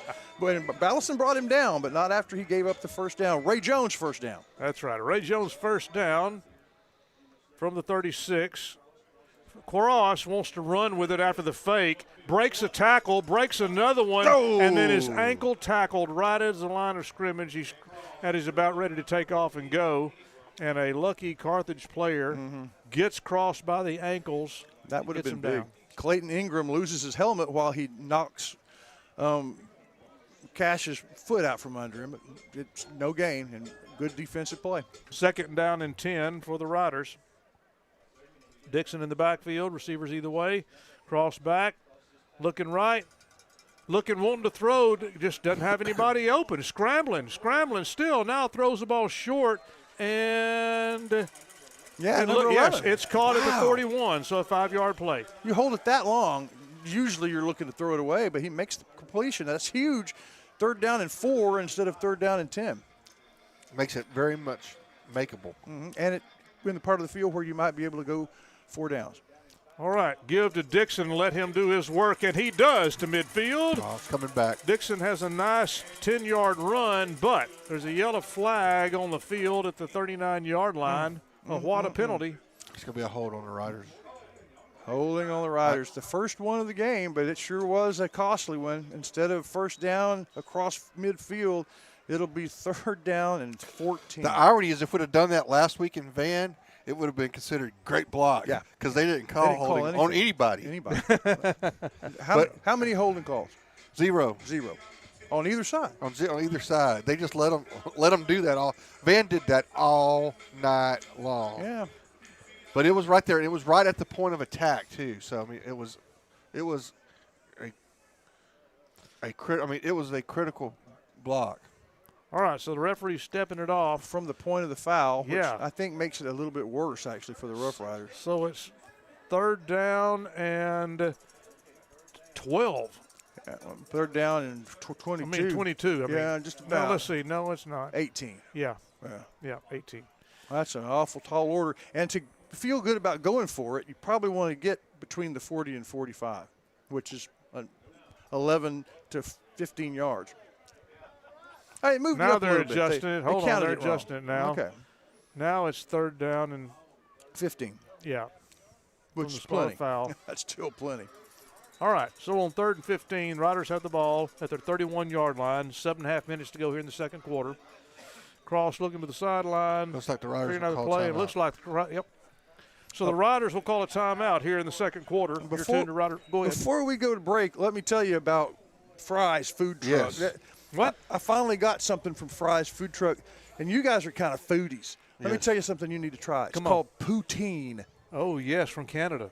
You know about Cheese this? curds. Cheese curds. Yeah, you knew about I know what poutine I had no is. idea what it was, but I like it. I was a big fan of it. Tell me about it. French fries, cheese curds, and chili or gravy. Gravy. Brown gravy, Yeah. and then on top of that, they put some pulled pork, which, that's optional. Oh, it was so good. Wherever Fry's food truck is, you need to be. Say it again. A lot of good stuff, and it's not just your normal What's fare. the name of it? Fry's food truck. Now, what's the name of what you got? Poutine.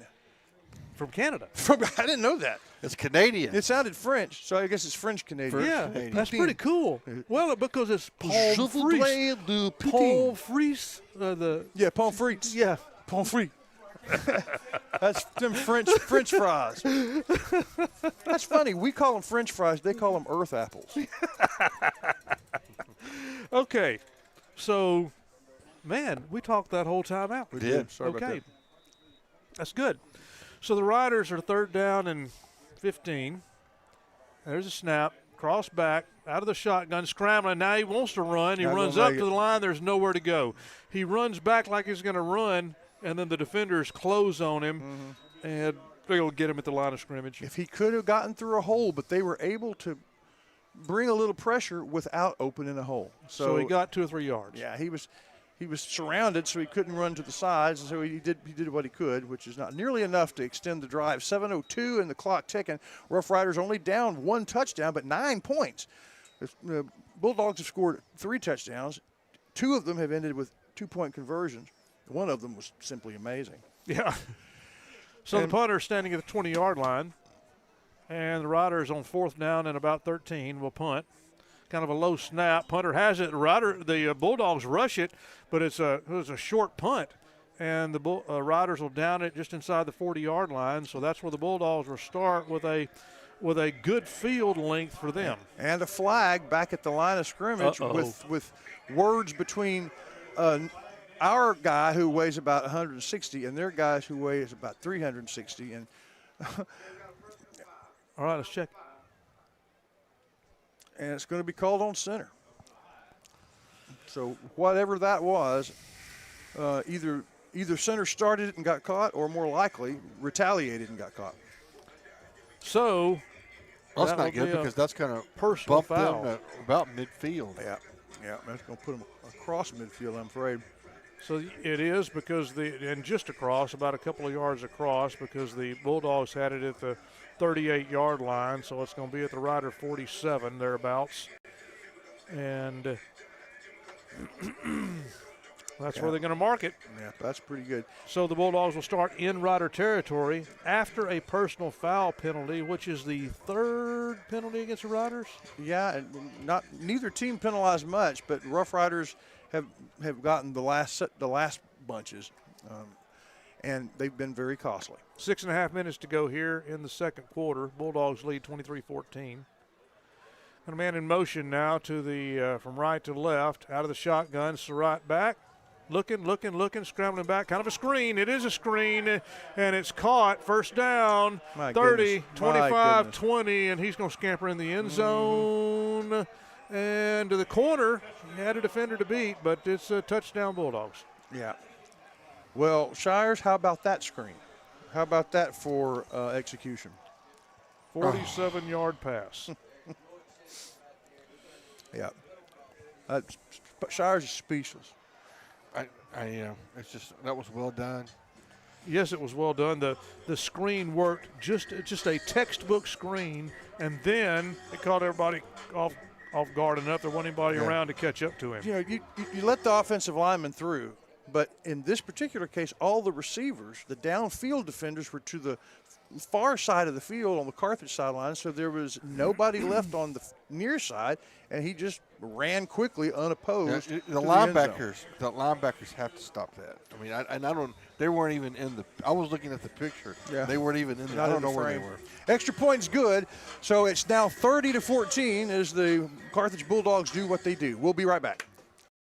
Toledo Automotive Supply of St. Augustine has parts and supplies for cars, pickup trucks, and commercial trucks, even farm and agriculture. If you're needing hydraulics and heavy-duty filters or brakes and shoes, this is your one-stop shop. Toledo Automotive Supply of St. Augustine stocks popular brands of parts, tools, and accessories, and they have parts for marine and farming equipment. Owners David and Sherry Nettles and staff provide top-quality customer service at Toledo Automotive Supply of St. Augustine. Just a short drive at the intersection of Highways 96 and 21.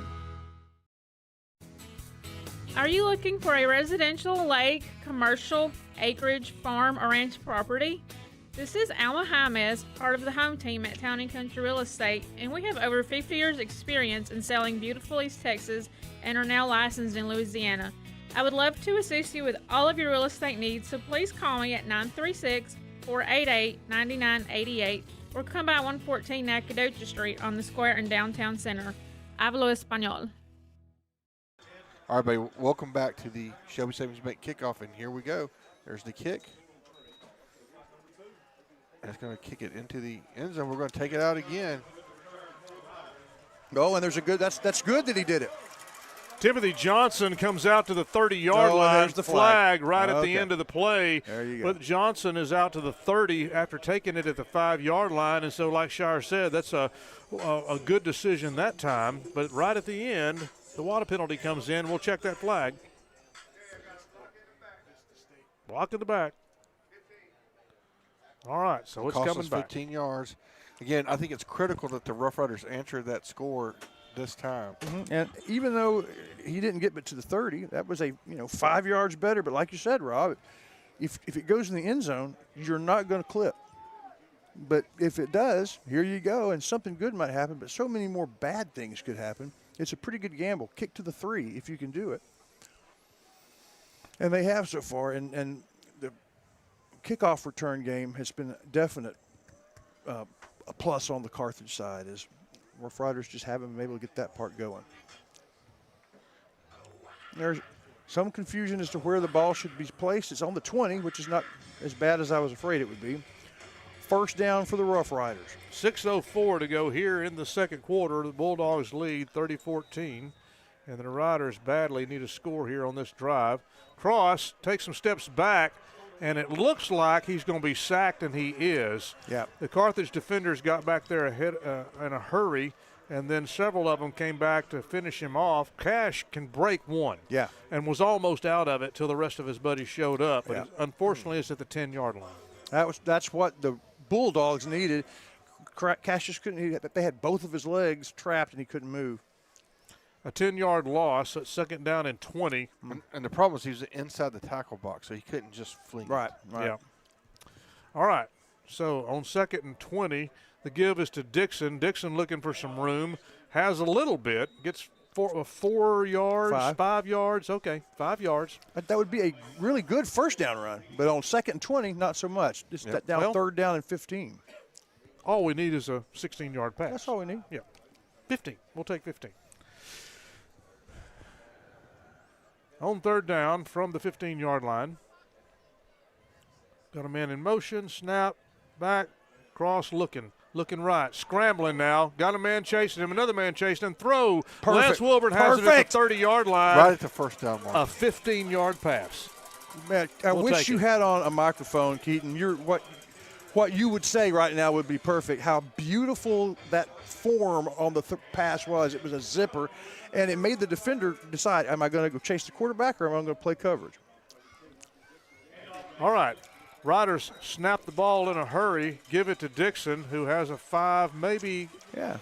It was 6 or 7. Yeah. We'll see if they give him forward They're progress. going to give him I 6. think they're going to give him 6. See, that's a pretty good gain on first down. We'll When it's take first and 10. I'll take it on second down. Well, that was a big I'll play. take another 6 yards. Remember that for the Dairy Queen play of the half, that third down and 15 pass.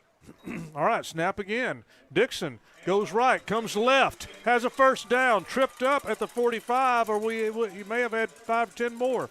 Carthage is good enough to where somebody is able to get to him and slow him down and keep him from breaking the long one so far, but he's been effective tonight. Ray Jones, first down at the 47-yard line. Riders ready to snap the ball again. Defenders on their heels. Fake to Dixon. Ball is almost tipped by a defender. Intended for Wilburn on the left sideline, incomplete. Second down. Yeah, Dixon can't quite put it into gear. Right. Just hadn't been able to get it into the breakaway speed. On second down, this is what Coach said their offensive goals were. Got to control the line of scrimmage. We got to be able to run the football tonight. If we do not run the football well, then we will struggle in the passing. And so far, they've been able to run. Cross had some time and threw a laser to Wilburn through his hands. Wilburn slapping the ground saying, man, I should have had that. But that was quite a shot to him. If he'd made it, it would have been a great catch. If we're going to beat Carthage, you have to make those That's plays. exactly right. That was makeable. Both things are true. It was going to be a more difficult catch than maybe it had to be. But if you're going to beat Carthage, you have to play nearly perfectly, and that's a lot of pressure. But third down and 10. Third and 10. I like the pattern, too. There were multiple receivers in the pattern. Center kind of doing to Carthage what Carthage has been doing to them. 3:56 to go till halftime. Carthage is up 30-14. Rough Riders are driving down to 2 seconds, and the Rough Riders are going to call timeout. That gives me a chance to tell you about the Aurora Concepts halftime show. Rob's going to start it. He and Shires are going to tell you the DQ play of the half, at least the nominee for the play of the half. And then we will have East Texas Auto Motor halftime analysis with Zach Jebson and Keaton Watlington, hosted by the counselor. Then Deb's Boutique brings you the Center High School Band. They made a won-it contest last week, And Wednesday, they'll go to the next round, the area round. So this is their dress rehearsal for that round. And then after that, Bounds Insurance brings you the Chaparrals as they continue to perform. Last week, they had to dance some without a song. And at the pep rally today, their music went out halfway through. They finished it. They know how to, they're dancers, man. Even they can do it without music. And then during the Borders Up Close and Personal segment, we'll have part 2 of the series about the rivalry between the Rough Riders and the Bulldogs, especially focusing on the magic that the Bulldog season has seen the last several years. Look over there at the crowd that Carthage brought. I mean, yeah. That's as much red or opposing color as you ever see, and why wouldn't they? They don't lose. They haven't lost a regular season game since 2016. This is an easy team to get behind, and we'll talk a little bit about how that happened at halftime. All right, third down. Third down and 10. Riders took a timeout to look at it, talk about it. Third down and 10. Shotgun, cross, calls for the snap. Give, that's a fake. Grab, ball and comes out, and defense going to make a touchdown. There's the play. Cash Cross was hit in the backfield. Ball came loose, uncharacteristic for Cross. Well, he never saw it coming. And the defenders ran it in for a defensive touchdown for Carthage with 3:44 here in the second. He faked it to Dixon, and when he pulled it out of his gut, he was hit. Yeah. And never saw it coming. The fake was moving to the left. The rush came from the right and just clocked him, and ball hits the ground. There's a defender there, as there always is for Carthage, and they scoop and score. And that makes it a little bit different complexion, doesn't it? 3:44 to go, 36-14. We think they're going to kick the extra point. Carthage has got 13 seconds to snap the ball, and the whole unit is looking to the sidelines. The coach is talking to them. Oh, and they have a guy that's got to get out there. He's never going to make it by 3 seconds. 2, 1. All right, so I don't think they took the timeout. Delay of game. They didn't call timeout. They just said, well, I'd rather have the timeout than the 5 yards. Yep. So delay a game against Carthage. Yeah. And it happens. That's I guess they just weren't unusual. expecting that because they yeah, didn't that's expect that. right. The kick team wasn't ready to go. It was center, third down and 10. So uncharacteristic, but that's okay. They'll just try a 25-yard extra point, Mr. Payne. All right. So the ball will be spotted at the 15-yard line for the extra point attempt. Snap, kick, ball is up, plenty of room. It is good. So 37-14 ball game with 3:44 in the second quarter, and you're tuned to Rider Football on KDET. Wright Chrysler Dodge Jeep Rams team is cheering on the Center Rough Riders, and we're proud to support the Center ISD's administration, staff, students, and fans. This is General Manager Jeff Baker of Wright Chrysler Dodge Jeep Ram, and I invite you in to see the new vehicles we have in stock, as well as the area's best selection of pre-owned. We're all taking care of our customers' needs, and you'll have my promise we'll take care of yours. Come see us at Wright Chrysler Dodge Jeep Ram, Highway 96 North in Center, and go Riders. There's lots of things happening at Zach's Tent Shop. Like tinting your windows. It's one of the simplest things you can do to your vehicle, but it makes a big dramatic difference. Ain't nothing marks your style like a custom lift or a drop. They got light bars and grills and running boards and a lot of accessories. They got all the best rims and all the best brands. Want to take care of your truck? You take it to Zach's Tent Shop. Welcome back to the Shelby Savings Bank kickoff. 37-14, Carthage is ahead now with 3:44 to go in the half. Riders going to have a chance to try to draw it closer before. We really need, just like before, except even more important, we need to score here. To the 5-yard line, pretty consistent. Riders going to mount a return to the 30 and wrapped up inside the 35. But a nice return by the Center Rough Riders. No flags. No flags. Not right now. Okay. So, yeah, that's 9 yards better than kneeling on it, and that's good. Riders can use that. Hold on. The Bulldogs have come out of the return with the ball, and they say they have it, but the referee says, give me that ball back. That's all mine. right. Riders come out on offense after the Shelby Savings Bank kickoff, and just a few plays ago, the defense, Carthage defense, caused a fumble on Cash Cross, picked it up and ran it in for a touchdown. And, you know, you see, well, that's a turnover. You shouldn't do that. That one was caused by good defense. Yep. On first down, they give us to Dixon. Dixon is coming around to the left side, trying to find some room. And meanwhile, behind him, the referee dropped his yellow hanky on the field. And he dropped it where no players were. Okay. Late hit on the quarterback, so it's All going right. to be a first down for the Riders. Well, that's easy enough. It's usually that person throws the holding flag, but I thought, gosh, that surely not. So it's not. And that's a big one. That's a big penalty, a big helpful penalty. 3:26 to go in the half. The Riders down 37-14, and they're down psychologically because they played so well in the first quarter. You know, they thought they were going to end the quarter with a lead. They suffered a big play, but it was 15-14, and then Rough Riders haven't played poorly. I mean, it's been a good performance, but Carthage has just been one step better. Opportune penalties, opportune turnovers, and it's now a pretty big lead. But the Riders score here, and they get the ball to begin the half. First down, a Ray Jones first down at midfield. Oh, boy. Ball is thrown out for Bellin on the left sideline, but a defender was there making a play on the ball, Chris. Mm-hmm. And it almost made it, and it would have been the easiest pick six ever. I've always been leery of that play because you're throwing it. Oh, another personal foul on the same player. Huh. Wow, I didn't see what happened, but those are easy yards. That's 30 yards.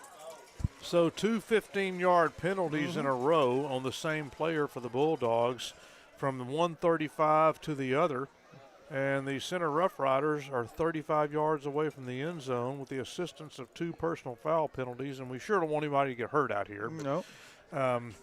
3:22 here in the second quarter. Bulldogs lead 37-14, and Riders badly need to get into the end zone. On first down, the Bulldogs are scrambling after Cross. Man. And Cross has nowhere to The go. offensive line has got to block. I mean, that was a prison break. And almost like I was wondering if it was a screen pass. Big number 72 for those guys made the play. Braylon Allison, huge kid.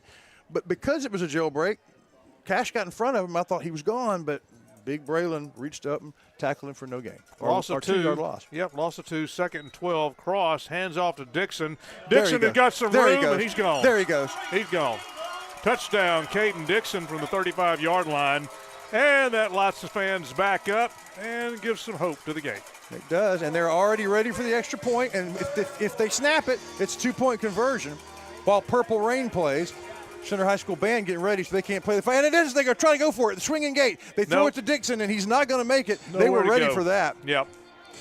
So Center has 20. 2-point conversion, no good. Carthage has 37. And you're tuned to Rider Football on KDET. This is a hamburger. And this, friends, is a Whataburger. A fresh 100% beef patty so big it can only fit on a 5-inch bun. Oh, there's another. Someone's going for a double. Maybe it'll be topped with melted cheese and, oh my goodness, grilled onions and grilled jalapenos. I'm not sure the speakers can handle any more sizzle. Good thing you can do more than just hear the difference. Good thing there's Whataburger.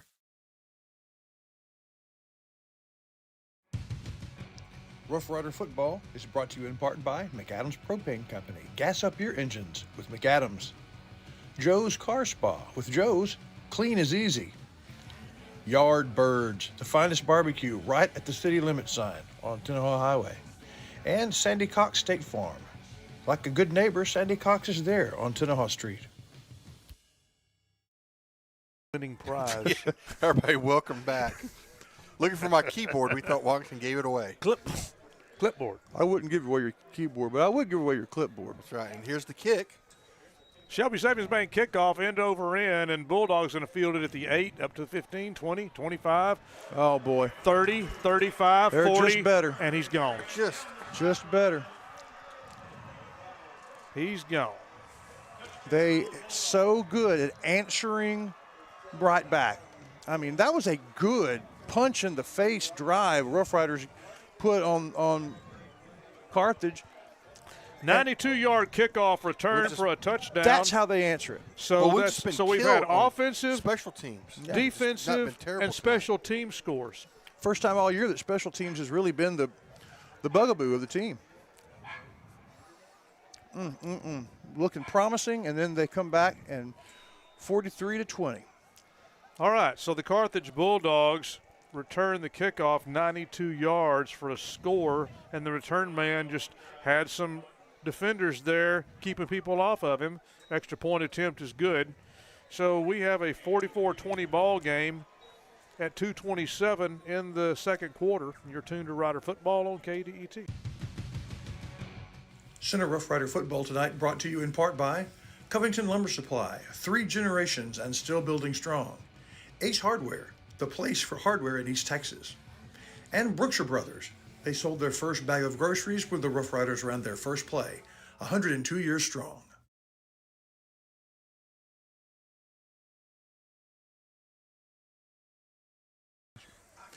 Welcome back, everybody. Big score by the Carthage Bulldogs. As we're waiting for the kickoff, remember JBI Insurance all season long. When we're playing soccer, JBI Insurance is helping us bring that to you, supporting the team, connecting fans to their team. When we're doing baseball, if we do softball, when we do tennis, when we do the spring concert or the banquets, JBI has been along with us for the last 3 years, every game. Thank you very much. Joe Bill Matalier, JBI Insurance.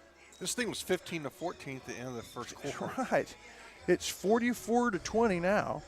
And most of that's been, explosive Carthage, although Rough Riders did score one touchdown. Well, defensive and special teams. Yeah, you can't put this one on the defense. Absolutely cannot. Shelby Savings Bank kickoff is an end-over-end boot to the 2-yard line. Riders fair catch it there, so they'll start at the 25 with 2 minutes and 27 seconds here in the first half.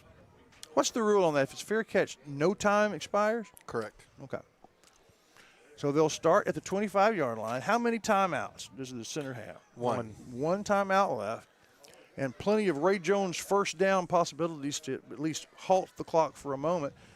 We'll see. If they're able to score before halftime, they will get the ball back and feasibly could get it down to a 9-10-point game early third quarter, but it starts now. All right, Dixon gets the first carry and gets back to the line of scrimmage. May have fallen forward for a yard. It'll be second down Riders. But, there have not been very many of those. Those runs right up into the meat of their line have gotten yards most of the time. It's the pass blocking that we haven't done well tonight. And normally it's the other way around. So kind of interesting. Rough Riders a little bit more deliberate now. Not usually by now they've already snapped it and scored or tackled. So it looks like they're working the clock a little bit. Don't want to score too quick. All right, so second down and 9 after a yard pickup. They give it to Dixon again, and Dixon trying to find some room, doing some fancy footwork and nowhere to go. Yeah, they're going to mark it at just nothing. Carthage takes it their timeout. They probably would. Yeah, there's timeout. Carthage. Yeah, wouldn't you? I mean, here's the deal, y'all. Carthage they've won all their games this year. They've dropped to number 5 in the polls, at least in the poll that I watch, because they're not beating people to death. Belleville is the only team in the state with as many points as we do.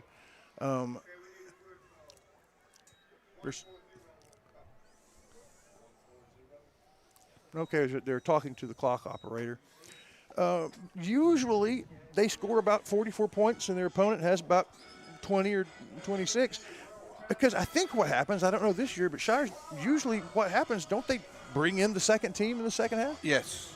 So you Which score. is the key to their success. Exactly. You have second team people that keep people healthy for the playoffs, and then you have freshmen who have played real downs against real competition their whole life in the second half. It's what they do. So they don't score a lot in the second half. Are there second string guys who are probably be first string guys at a lot of places? A lot of places that come in and get to play significant time. So that's. I just don't understand. I subscribe to the Ric Flair rule, and to be the man you have to beat the man. And Yeah. until somebody beats Carthage, Yeah. they should be #1 in the state. Yeah, exactly. I don't care what the numbers the say. algorithm says. Yeah, there ought to be a lot of extra bonus points for being the 9-time champion. Yeah. Haven't lost in the regular season since 2016. They are 106 for the last 108. There are 2 losses, both playoff losses, one of them in the semifinals, one of them in a surprise third-round loss last year. It just shocked the world. So they lose every 3 years. After the timeout, it's third down for the Riders. 3rd and 9. Cross has a snap, back to the pass, rolls right, under some pressure, has men around him. He's just going to have to throw it away. Yeah. On 3rd down and 9, Cross just has to throw it away. That's a poor design, I think, because he was rolling right. Now, maybe he was rolling right because he was running for his life, but Yeah. there were 3 receivers in the pattern, and none of them were right except for the one that was 50 yards away from him. There was no valve. You got to have a valve. He didn't. So on 4th down and 9, deep in their own end, or from their own 26-yard line, the Riders will punt with 1.5 minutes to go here in the second quarter. 44-20 ball game. Carthage leads by 24. There's a good snap. They rush the punt, but the punter has a nice spiraling punt. Bounces at midfield. Is going to take a Rider bounce inside the 40, and the Riders will down it right around the 36-yard line. And Carthage has 1.5 minutes here, 1:20 seconds before we go in for halftime. Stay tuned for the Aurora Concepts halftime show. Lots of good things to hear and good things to see. In fact, if you're just listening, you might, at halftime, start scrambling around seeing how you can watch on YouTube, whether that's on your streaming on your television, iPad, phone, computer. It's a lot of fun to watch and listen as well. However you tune into the Riders, the important thing is that you do tune in. Yeah, back in the day when it was just radio, we would do interviews during the band's performances, but now that we can see it, people can see the band. So if you're listening on the radio, you're kind of missing out on that part anyway. On 1st down, Bulldogs have 3 receivers on the left. Surratt operating out of the shotgun. And he's going to throw left, has a man in the backfield who catches the ball to the 45, 50, and in Rider territory, and at the end of the play, flag comes in. While we're deciding on the flag, look at that play. I mean, it's a short pass. It goes in the air 10 yards. The receiver catches it on the run, and it's behind 3 other receivers who are blocking. Yeah, no one is available to touch him until well past the 1st down. All right. Maybe that was because they were holding. So holding against Carthage with 1:13 to go. I hope at the halftime show, if you're able to, that you'll watch or listen to the part 2 of the Bulldogs, which kind of documents where this program's been since Surratt got there. He showed up first year and they did okay, and then the next year they won the state championship. It took him 2 years, and then since then they've been on an amazing, nearly unprecedented run. All right. 1st down after the penalty. Snap, fake, throw left. Ball's caught behind the line of scrimmage. Now he's going to take off and run again, and out of bounds close to midfield, just short of midfield. Yeah. But it is enough for the 1st down. Throwing that long horizontal pass behind the line, at least they move the play to the right so that the defenders are not looking or are not keying on it. Less chance of someone stepping in the way of it and picking it easily for a easy score. So well-designed play for the Bulldogs. They get like about 12 on it. Looks like 12 or 13. Well, there is some confusion out here because there's the down markers have not moved. Another flag? I didn't see it. I didn't see a penalty flag as well. Mr. Whitehack going to talk to us. Okay. Late hit against the Riders, so that's why they were held up. Yeah. All right, late hit against the Riders, 15-yard penalty. So the Bulldogs are going to have pretty good field position in Rider territory, just what they need. I don't think it's the Ric Flair rule, but it's some wrestler. Keep pushing and hitting and pulling and biting until you get a response. And Carthage does that actively. I think that's why number 6 got back-to-back fouls. I don't think he was out of control. I think he was baiting people and got caught. anyway, go ahead, Rob. From the Rider 34, Surratt out of the shotgun, looking to make the Riders jump, I guess. I don't know. He keeps calling for the ball and snapping hard count here. Now out of the shotgun, he's back to throw. And going, he's got some pressure on him. Throwing, ball is caught, touchdown right at the pylon. Surratt was hit right after he threw, but it was a perfect pass. And he got it away. In fact, Surratt, you knew he saw the pressure coming and stood in the pocket, composure, threw that ball. Really well done for a sophomore. Yeah, they called the timeout so that they could do that. That's exactly what the master plan called for, was a quick strike. And, this quarterback, this Surratt kid, can you imagine being him, growing up in that house? And, I mean, Dad's only the greatest high school coach in the state. And who is Grandpa? Yeah, right, Barry Switzer. Kick is good, by the way, and we'll follow up on that thought when we come back. But Carthage is stepping on the gas pedal, 51-20, with just under a minute left in the half. Hi, are you tired of the high cost of medical care? Tired of insurance that doesn't want to do anything for you? Don't have any insurance? I'm Sharon Nelson, a family nurse practitioner. I see patients of all ages for very low cash prices. For physicals, illnesses, labs, refills of medications, chronic disease management, male and female exams, suturing, joint injections, minor surgeries. Come see me, Sharon Nelson at Nelson Family Practice, 420 Tennaha Street, across from the Dairy Queen and Center. Se hablo un poquito español. Rough Rider Football is brought to you in part by McAdams Propane Company. Gas up your engines with McAdams. Joe's Car Spa. With Joe's, clean is easy. Yard Birds, the finest barbecue right at the city limit sign on Tennaha Highway. And Sandy Cox State Farm. Like a good neighbor, Sandy Cox is there on Tennaha Street.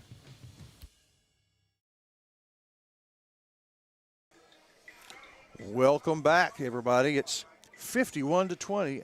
A game that the Rough Riders have played pretty well, but Carthage is really kind of showing what a state champion caliber squad looks like. They were kind of punched in the mouth by the Riders in the first quarter. It was 15-14 at the end of the first quarter. It's now 51-20. And the Rough Riders haven't played poorly. I mean, they've made some mistakes, but it's not been like, well, if we just brought our A game. Carthage has just played that well. All right. End over end Shelby Savings Bank kick. Riders field at the 10-yard line and up to the 20 and close to the 25. Johnson is going to be tackled right before he gets to the 25-yard line. They're going to call him down around the 23. Mm-hmm. Riders have 51 seconds here in the second quarter in the first half, and then they'll get the ball back in the second half. I'm talking about that Surratt kid. Yeah. He's going to play quarterback for Carthage. Mm-hmm. His dad's the coach. He's probably been looking forward to it when he was little, but the pressure, not just to play quarterback, but to be real good at it, because all the other quarterbacks before him looks like he's up to the task. But what a family. Cash Cross has two receivers to the right, going to give to Dixon. Dixon's got some room to run to the 30 and up around the 32-yard line. Nice run for Caden Dixon, and just what the Riders needed, about a yard short of the first down. Can't stop the clock because it didn't quite make it to the first down, so 36 seconds. All right, snap again, and Dixon has the first down, and then one of the defenders rides him down on his back to the 40-yard line. First down, Riders. Pauses the clock at 27 seconds. While they set the chains. All right, clock going again. No timeouts for the Riders. Two receivers to the right.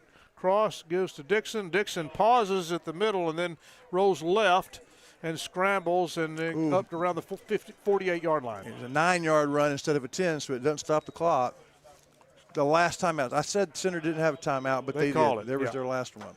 Call a timeout. Riders stop the clock on 2nd and 2, where the first down marker is at the 50-yard line. Mm-hmm. If this young kid comes out and plays okay, well, then nepotism. You're the coach's kid. But he's playing at such a high level. It's like Deion Sanders and his kid. Last week, Van, head coach, son was the quarterback. He got hurt. We didn't get to see him much. But there's a lot of that going around. It may not be all that long before the Rough Riders have one of the Meeks kids that are playing good football down in the middle school and all.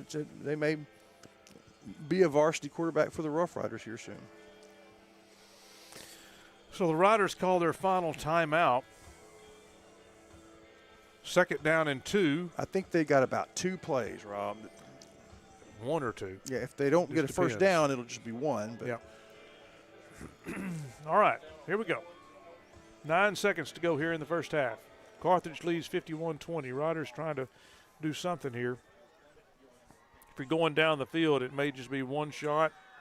We'll see. On 2nd down and 2, crossing the shotgun, snap.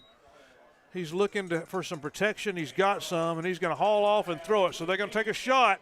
He's got Bellin, and it's broken up in double coverage as time runs out. And that's the half, with Carthage leading 51-20. there you go. When we come back, we'll have the Aurora Concepts halftime show, and Mr. Payne and the counselor will try to find the Dairy Queen play of the half to this point. There's been some good plays. It's just Carthage has had more. We will bring you that when we come back.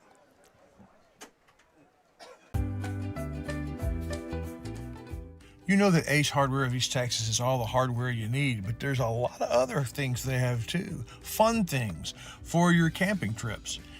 Fun things to wear when you go outside. For the 4th of July barbecue, to the housewarming in the fall, to your Christmas shopping and clothes for all year long, it's Ace Hardware, the helpful place of East Texas.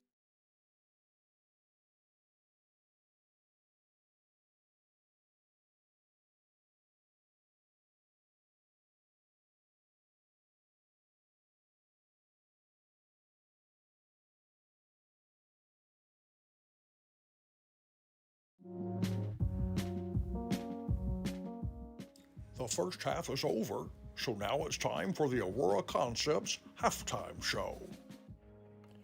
Tonight, Deb's Boutique brings us the award-winning Center High School Marching Band as it enjoys its first division at UIL contest and prepares for the next round. Then Shelby County Sweethearts, the Chaparrals perform, brought to you by Bounds Insurance. But before that, East Texas Auto Motor brings a little first half analysis, and we'll see the Batters Law Firm halftime scoreboard. In the Borders Poultry Supply segment, we look at the legacy of our opponents tonight, the Carthage Bulldogs. So sit back, relax, and enjoy the Aurora Concepts halftime show. And now, the award-winning play-by-play announcer who, in high school, was the first-year baritone player, Rob Payne.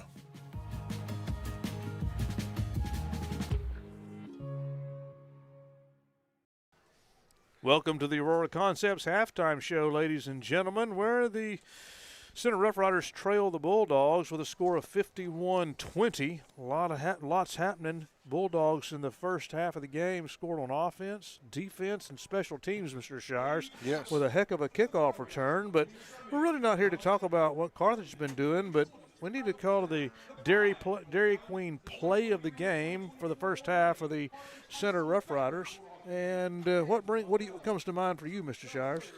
Well, a couple things. We had a couple good runs by Dixon. We had that huge pass play, the 35-yard bomb touchdown to put us in the lead very briefly. Right. To from Cross to Wilburn. But I'm going to go with the clutch 3rd down and 15-yard pass where Wilburn goes and gets just by the nose of the ball, gets the first down and extends that drive when we needed it to. Exactly. That's going to be my nomination. I think we go with it. There's no reason to nominate anything else. The DQ first half play of the game is that 15-yard clutch pass to Wilburn from Cross to Wilburn. And folks, we appreciate you tuning in to the Aurora Concepts halftime show. We'll be back for more halftime show right after this.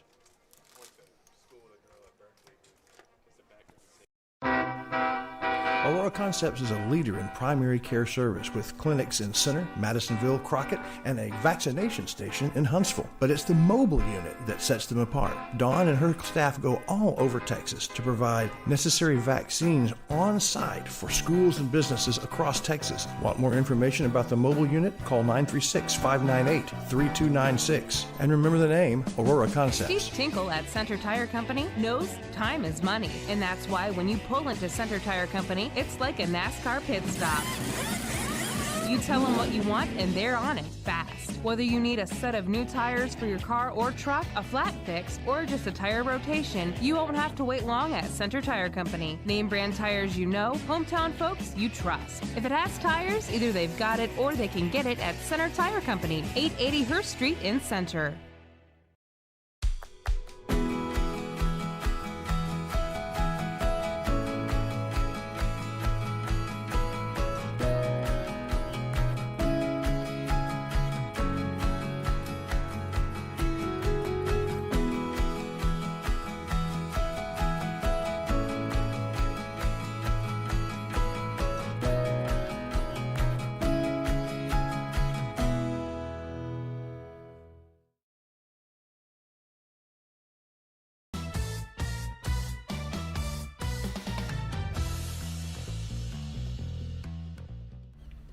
What's going wrong? How do we fix it?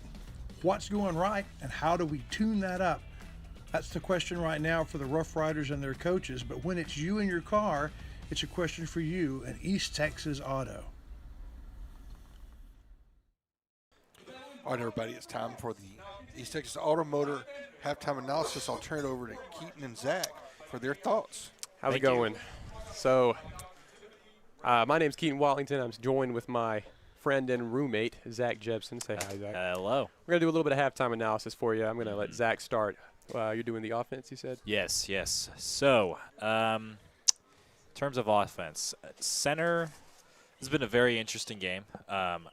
Center really captured the momentum early on when their defense was able to get a really crucial stop on 4th and short, make Carthage turn it over on downs, and just in, I believe it was only 2 plays, they came back and scored, and I believe took the lead. That's right. They had it right there. And then that brief fleeting moment. For a moment, we had the advantage. Anything else you noticed over the half? Yeah, there was that, and they that was so good. They really, you could feel it from this. What do you think happened? Because it really looked like the offensive line was really moving. Yeah. The Carthage defensive line, Dixon was moving the ball. We actually took a bunch of time to, actually had an old-fashioned drive that took several plays. But then they kind of stuffed us there in the second quarter. Did you see what happened? Yeah. Center is doing what they've done every game of theirs that I've watched. They're continuing to run zone reads, and they're continuing to do the exact same thing over and over. And at a point in the second or maybe late first quarter, Carthage figured it out. And they're figuring out how to stop their runs, which is what really defines Center's offense. And they're figuring them out, and Center is just not changing what they're doing. And I really think that's the biggest thing hindering them. They need to change it up. Cash does not have time to throw. They're really pressuring him. They forced a fumble out of him. Center just needs to change up really what they're doing. Very good. So that's the offensive side. What's the defensive side, Keaton? First, I'd like to start off with, this is a rivalry game, so the emotions are going to be high. I think Carthage likes to pretend like they've moved on past it, that they don't really think about us anymore. But don't let them fool you. They take pride in coming down here. They take pride in this rivalry, and you can definitely see that with the big boys up front. Our defense, though, at the very beginning of the game, we came to play. We were there.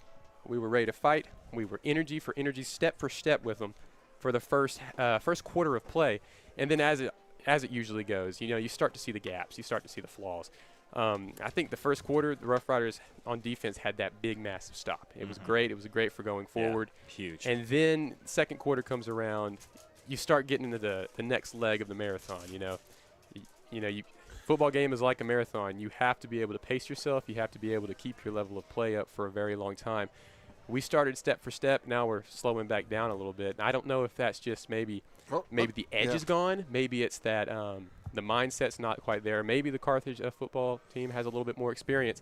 Either way, it looks like they're pulling away. They had some well-designed wide receiver screens where they would get, either they'd run trips to the right, get a man matchup advantage out there. Yeah. And then they also ran that swing pass to their running back and ran that for some success. And then we got a caught them with a couple of holds and stuff like that. But I'd like to point out that the score 51 for Carthage is misleading. You would think, wow, the defense is just giving up some massive plays. That's not entirely the case. They obviously had a fumble recovery, the Carthage defense did, and they've had, is it 1 or 2 special team scores? Only one. Only one. Only one, but they've really backed us up, and they've started in plus territory. Absolutely. So, yeah, the special teams tonight play something that the Rough Riders – special teams normally has the advantage, but definitely not tonight. The Carthage Bulldogs special teams have outperformed the Riders so far. I would agree with that. All right. Well, up next is the Rough Rider Band and the Chaparrals with your host, Keaton Wallington. Oh, but before that, we got to go to the batter scoreboard.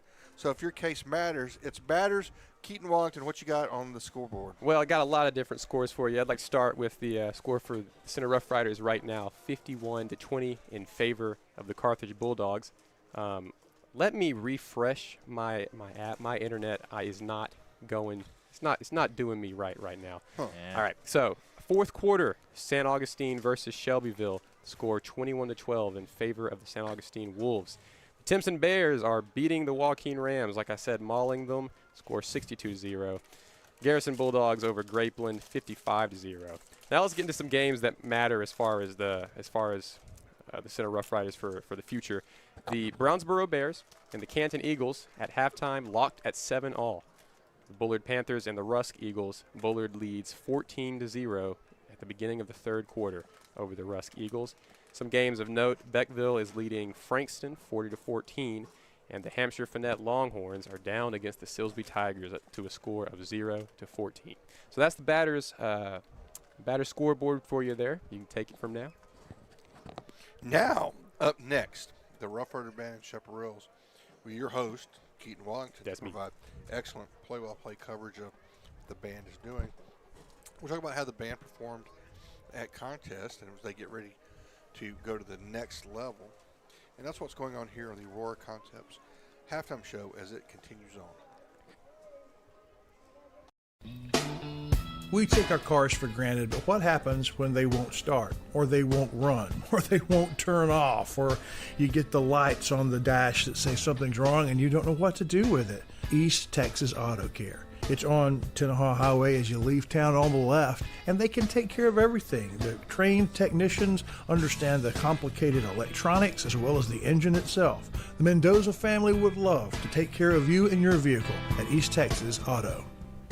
At Aurora Concepts, our team of doctors and advanced practice providers are highly trained and qualified in family medicine. We strive to provide our patients guidance towards the healthiest lifestyle possible, no matter their age. We offer a full spectrum of family medicine, including scheduled appointments, telehealth services you can do from home, and walk-in visits with no appointment. We accept all major insurances, including Medicaid and Medicare, and we also have the most competitive self-pay rates in the area. For highly trained expert care in East Texas, choose Aurora Concepts. Let us take care of you.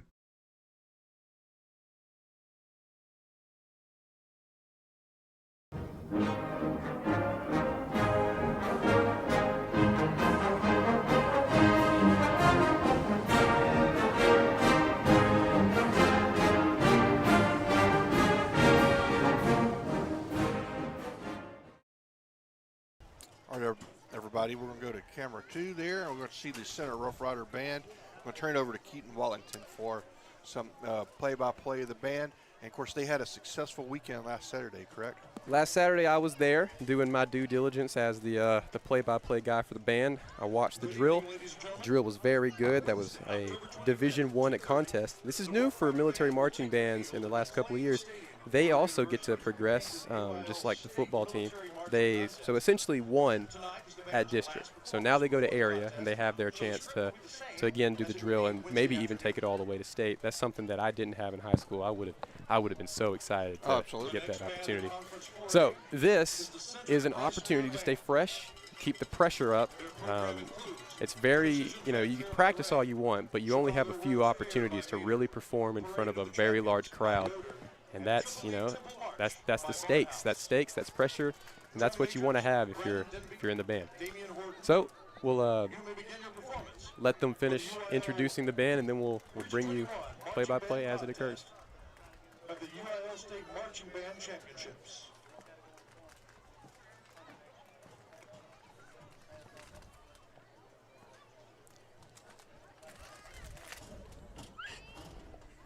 Of course, Center, one of the largest bands in 4A. I'd like to know for sure who the largest one is. I'll have that for you next week.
Precision Fanfare by Ray, the first piece of music the Rough Riders have made the staple of their performances. Now they kick off, moving left to right as you look at your radios and your screens.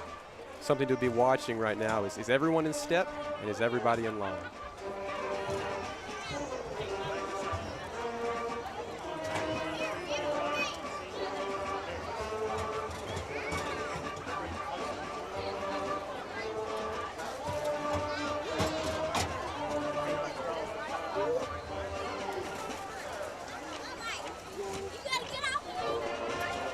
The Rough Rider band is so massive that they're able to walk with very large lines from the 40-yard line to the other 25. Of course, it's hard to keep that sound consistent, and it's hard to stay in time. It's very important that everybody is feeling that same pulse, taking the same down step, feeling the same down beat.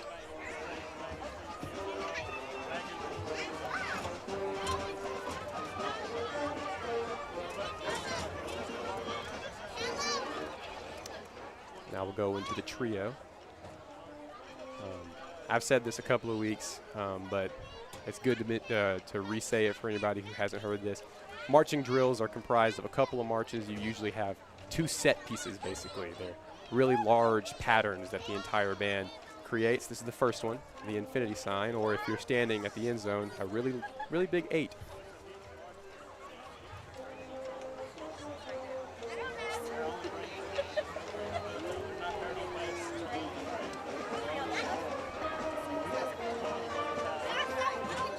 Now they'll begin to close that up as the music itself gets a little bit louder and a little bit more intense and triumphant.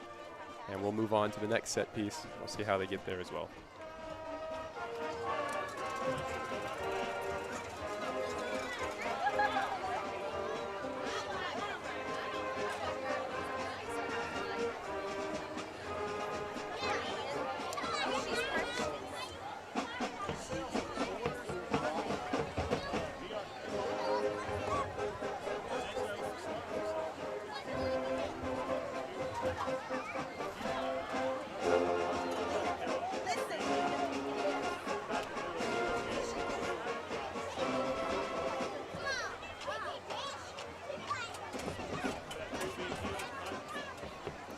You can hear right there, a little bit of percussion.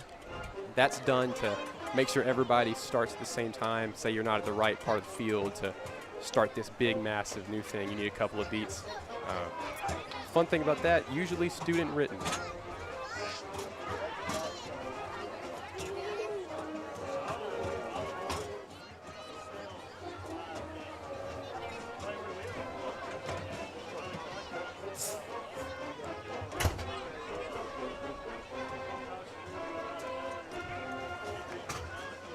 A little bit over the halfway point now for the band. Good to really test and look, see if everybody's still in line, see if those feet are moving it the same way, if the little chicken feather plumes on top of the hats are all facing at the same angle as well.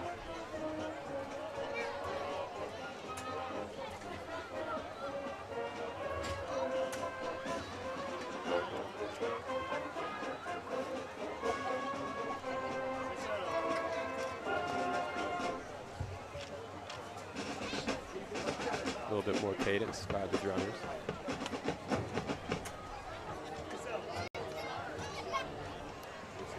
So this is the third and final set piece. This is kind of like if you have something to show off, this is when you do it. What we have is a tuba solo by Damian Horton, played by Damian Horton.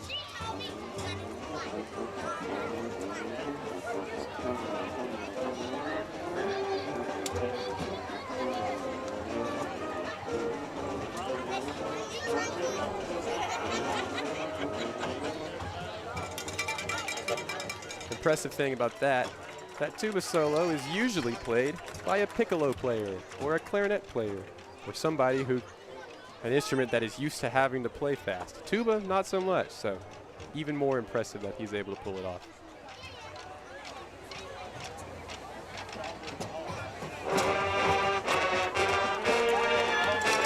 You hear that big, full sound as they close out the drill.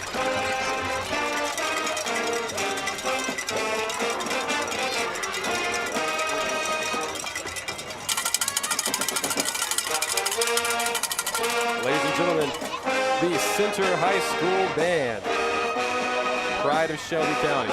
Very nicely done. Division I drill right there at the first contest. We'll see about the next one. The Center High School Marching Band. We'll be right back.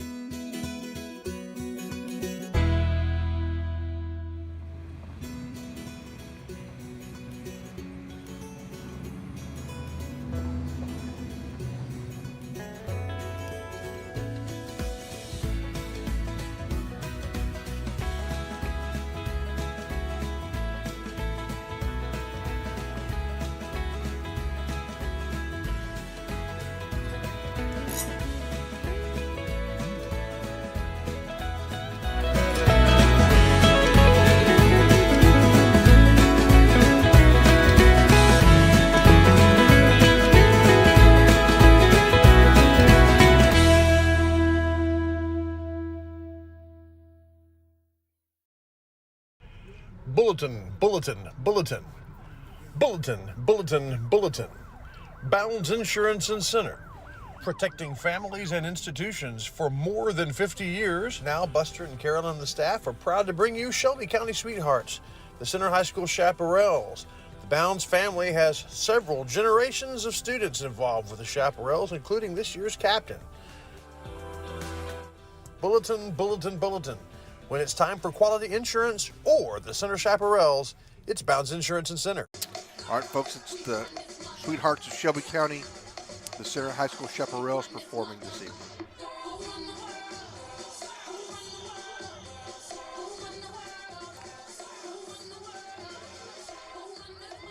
And again, the Center Chaparrals, I say this every week. You might think I'm running out of things to say when I say they're one of the most hardest working organizations on campus, but that's just simply the way it is. They learn a new drill every week. They make it look good every week, and they're also really involved in other activities, extracurricular activities at the school as well. Very hard working group of ladies there. And you can kind of tell by how many of them there are. That's obviously an organization that people are proud to be a part of. You know, there's not just 5 or 6 of them. There's close to 20. Very, very impressive, considering the amount of work they have to put in.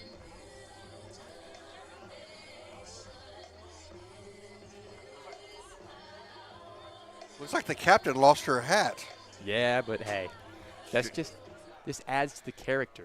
That's right. Just adds to the charm. The Shelby County Sweethearts, the Centers High School Chaparrals. Let's take a moment now to hear from Bounds Insurance, who brings us the Chaparrals. Yes, not only am I looking for good insurance, but my grandson's making one of those rock and roll gospel albums. I was wondering if you could find me a good place for insurance and a place for him to record his project. Fortunately, you just described Buster Bounds and Bounds Insurance and Center.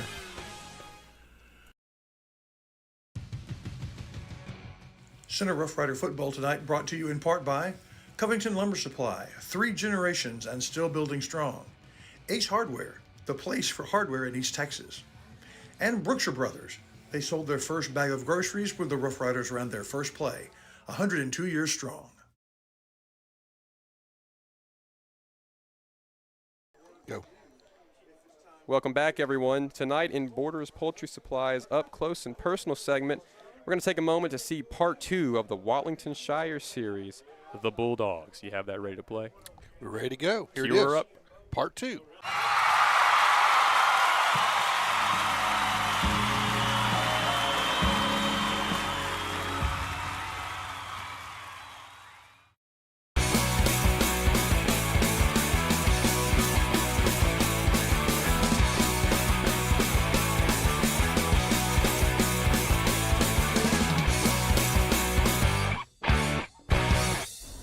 In part 1, we talked about how the Center Rough Riders and the Carthage Bulldogs started in the 1920s and struggled early on.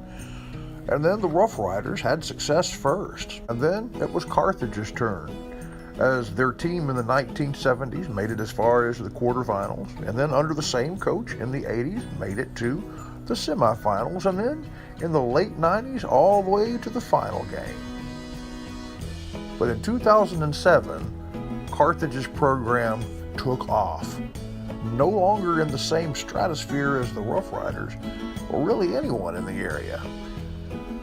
Scott Surratt won the 2008 championship, then 3 years later, put 3 in a row. And then, after a couple of years off, they won 2 championships. Then they took a year off and won 2 more championships. The last one last year. Well, that brings their total to 9 championships.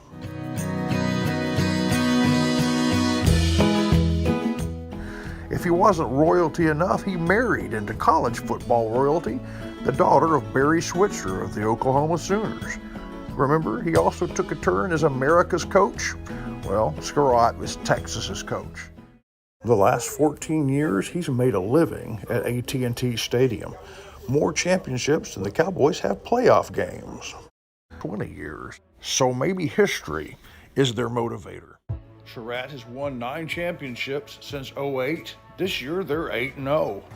All they have left is the Rough Riders and Van in the district schedule. And lurking in the playoffs, the Pleasant Grove Hawks and the Belleville Brahma, the only teams close to Carthage. So what's the plan of the general of the Bulldogs? Maybe world domination, where even the whole planet glows bulldog red.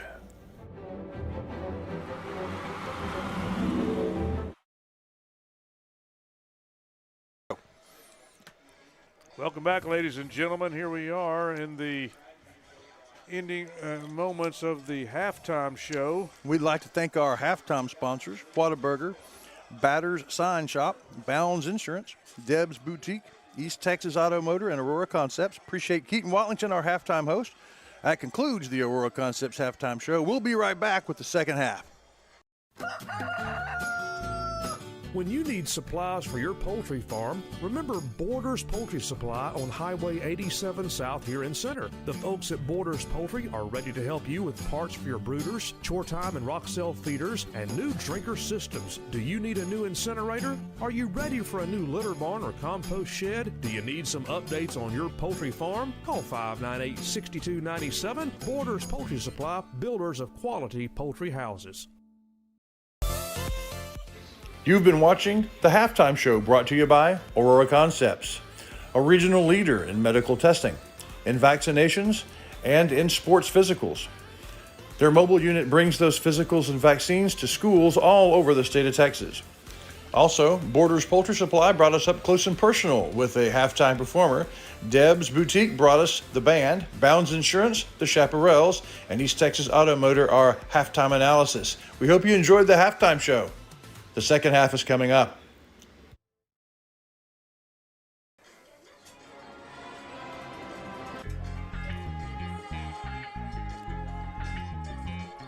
All right then. The halftime celebration is over. Halftime. Now it's time for the second half of Rough Rider football. And now, let's take you to the counselor, Stephen Shires.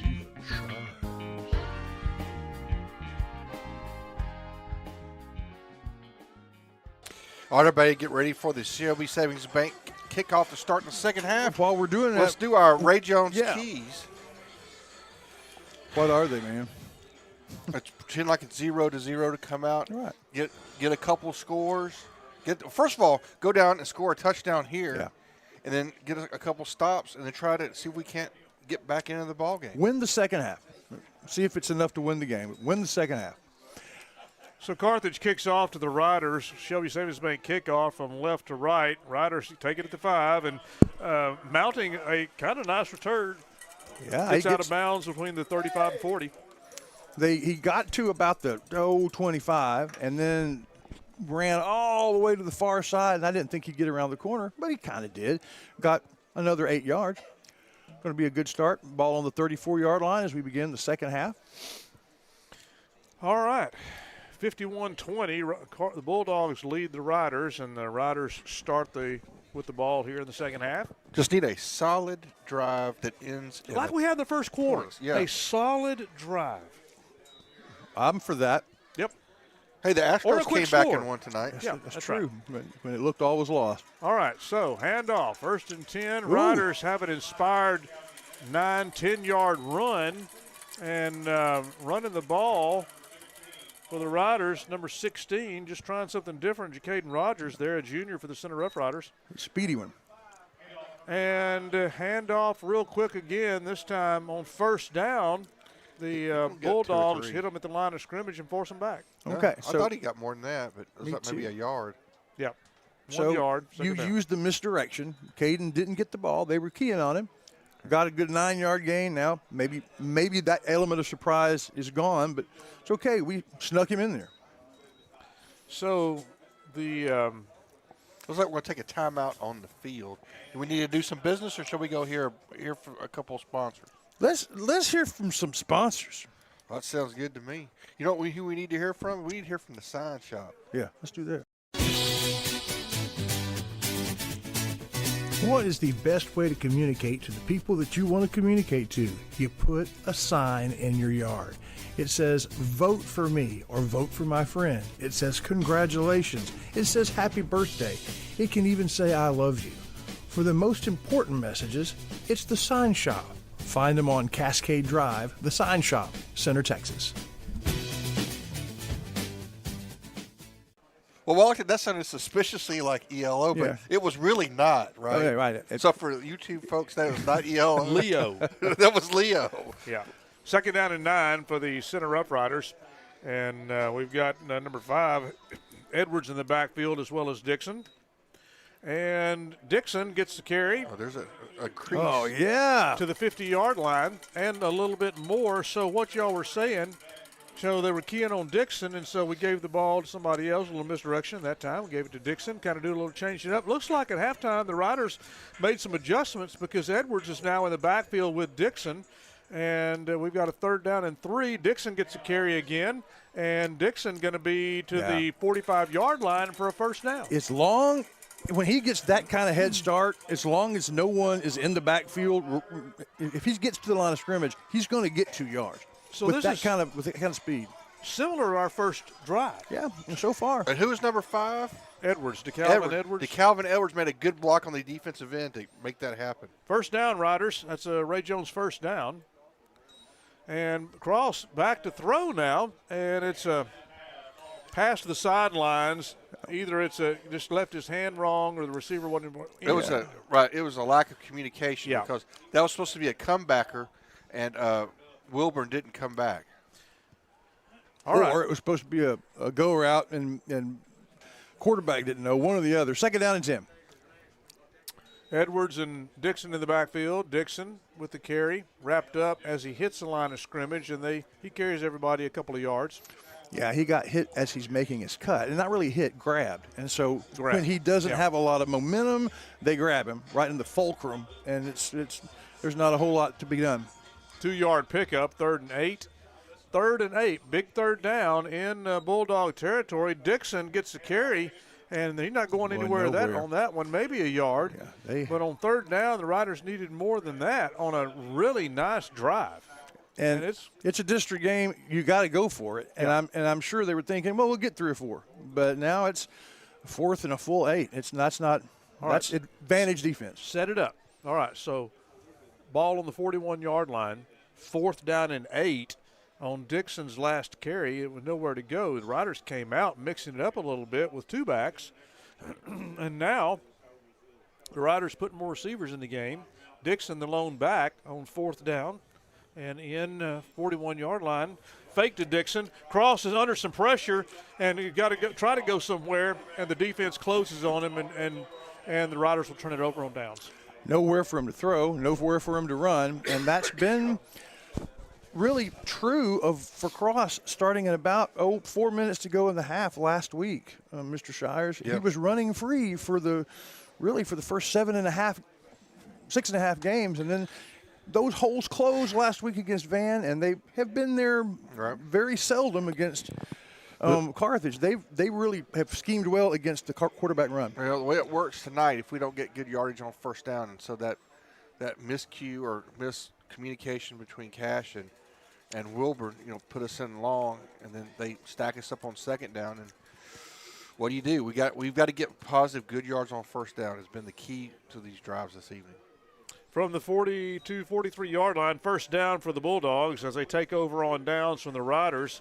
And after a 3-yard pass play, the Rider defense comes in and makes a good stop. It'll be 2nd down for the Bulldogs. 9 minutes here into the 3rd quarter. The Riders' first opening drive of the 2nd half ends up turning it over on downs, and really wanted to go down and score, make a statement. But it's the one you just have to have that in any game that's close. This one's not close, so in order to try and get back into it, that one was real important.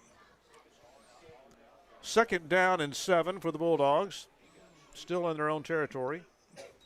Under center, and the running back has the ball. As he gets to the line of scrimmage, just drops it, and heads up play. He turns and falls on his own fumble, so the Bulldogs will have a 3rd down. Okay. Wish we could have recovered it, but good.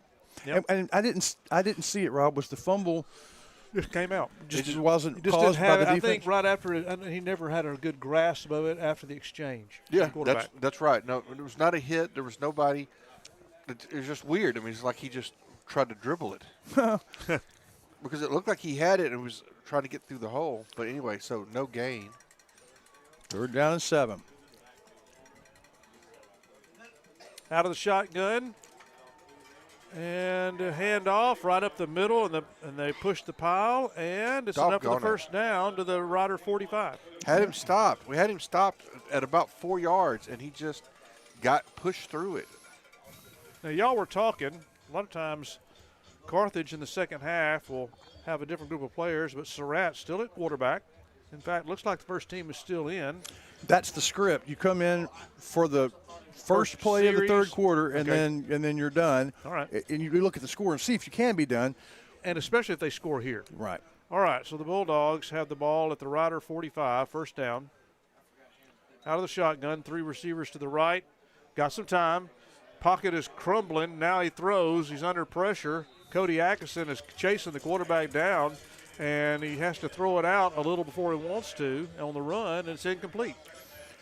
You know, that stat in pro games, quarterback sacks, quarterback pressures, quarterback hurries. There's been one quarterback pressure. You know, he's been hit one time that I remember.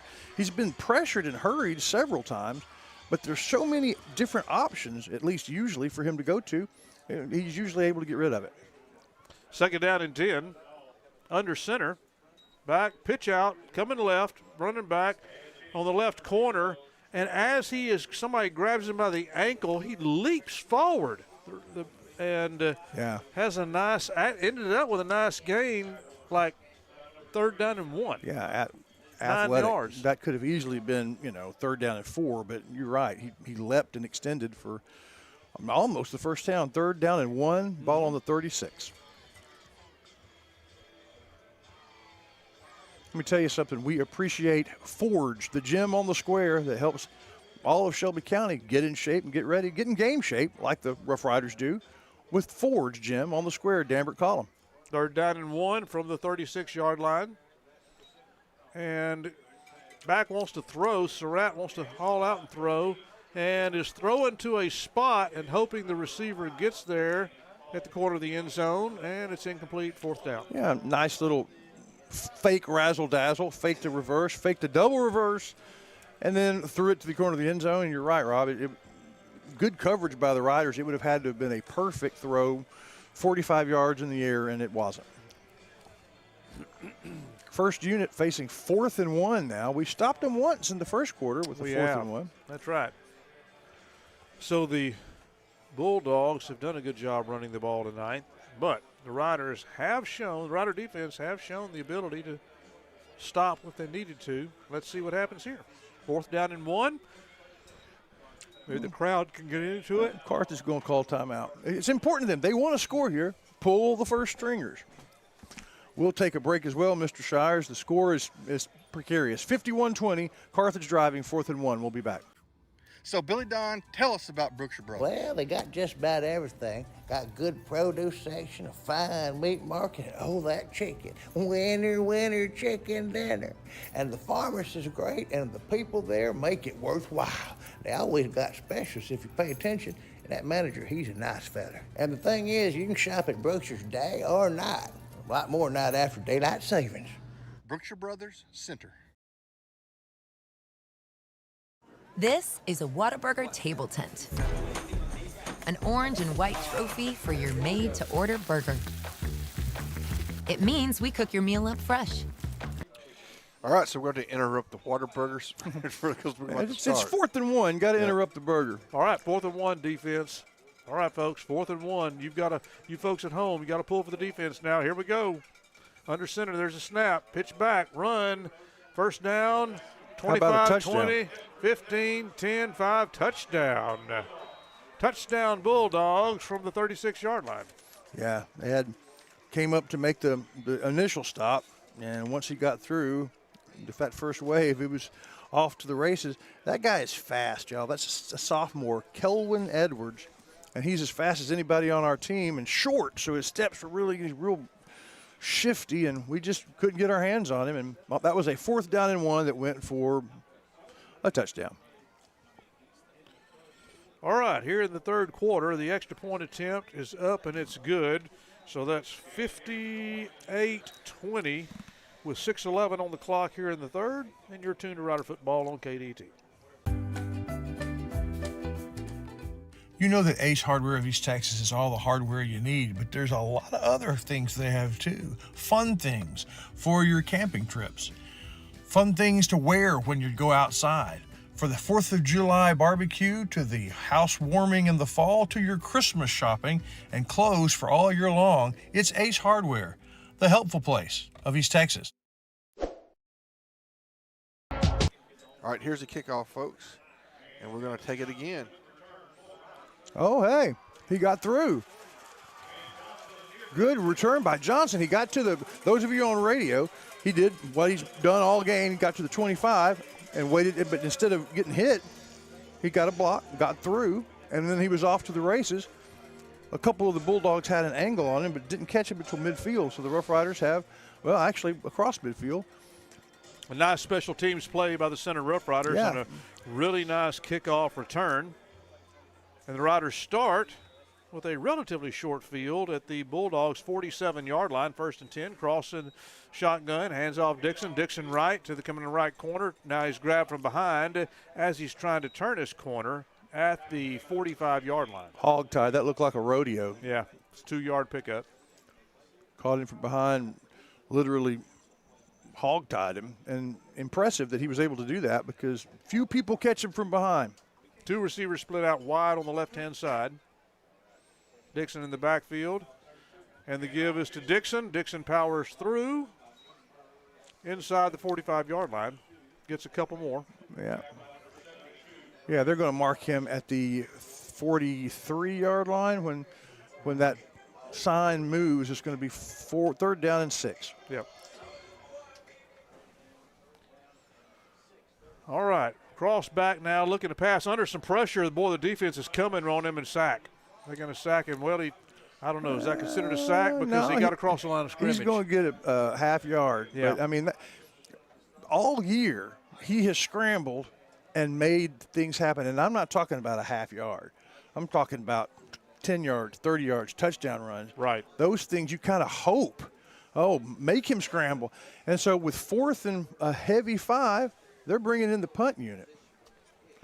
Shires, I'm surprised by that. Well, and they're in Bulldog territory, so the punter comes in on 4th down, and Cross was just under a lot of pressure that time. They're expecting a trick, but it's not there. Nobody's even deep. So this time the Riders say, well, why don't we just pin them back? Can he stop it? Can they stop it? They do. On the 1 yard line.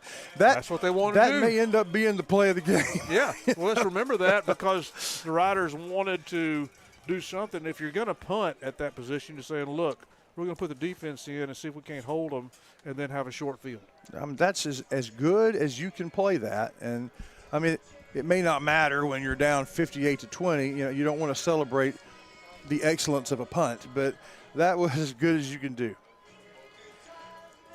So 4:17 here in the third quarter.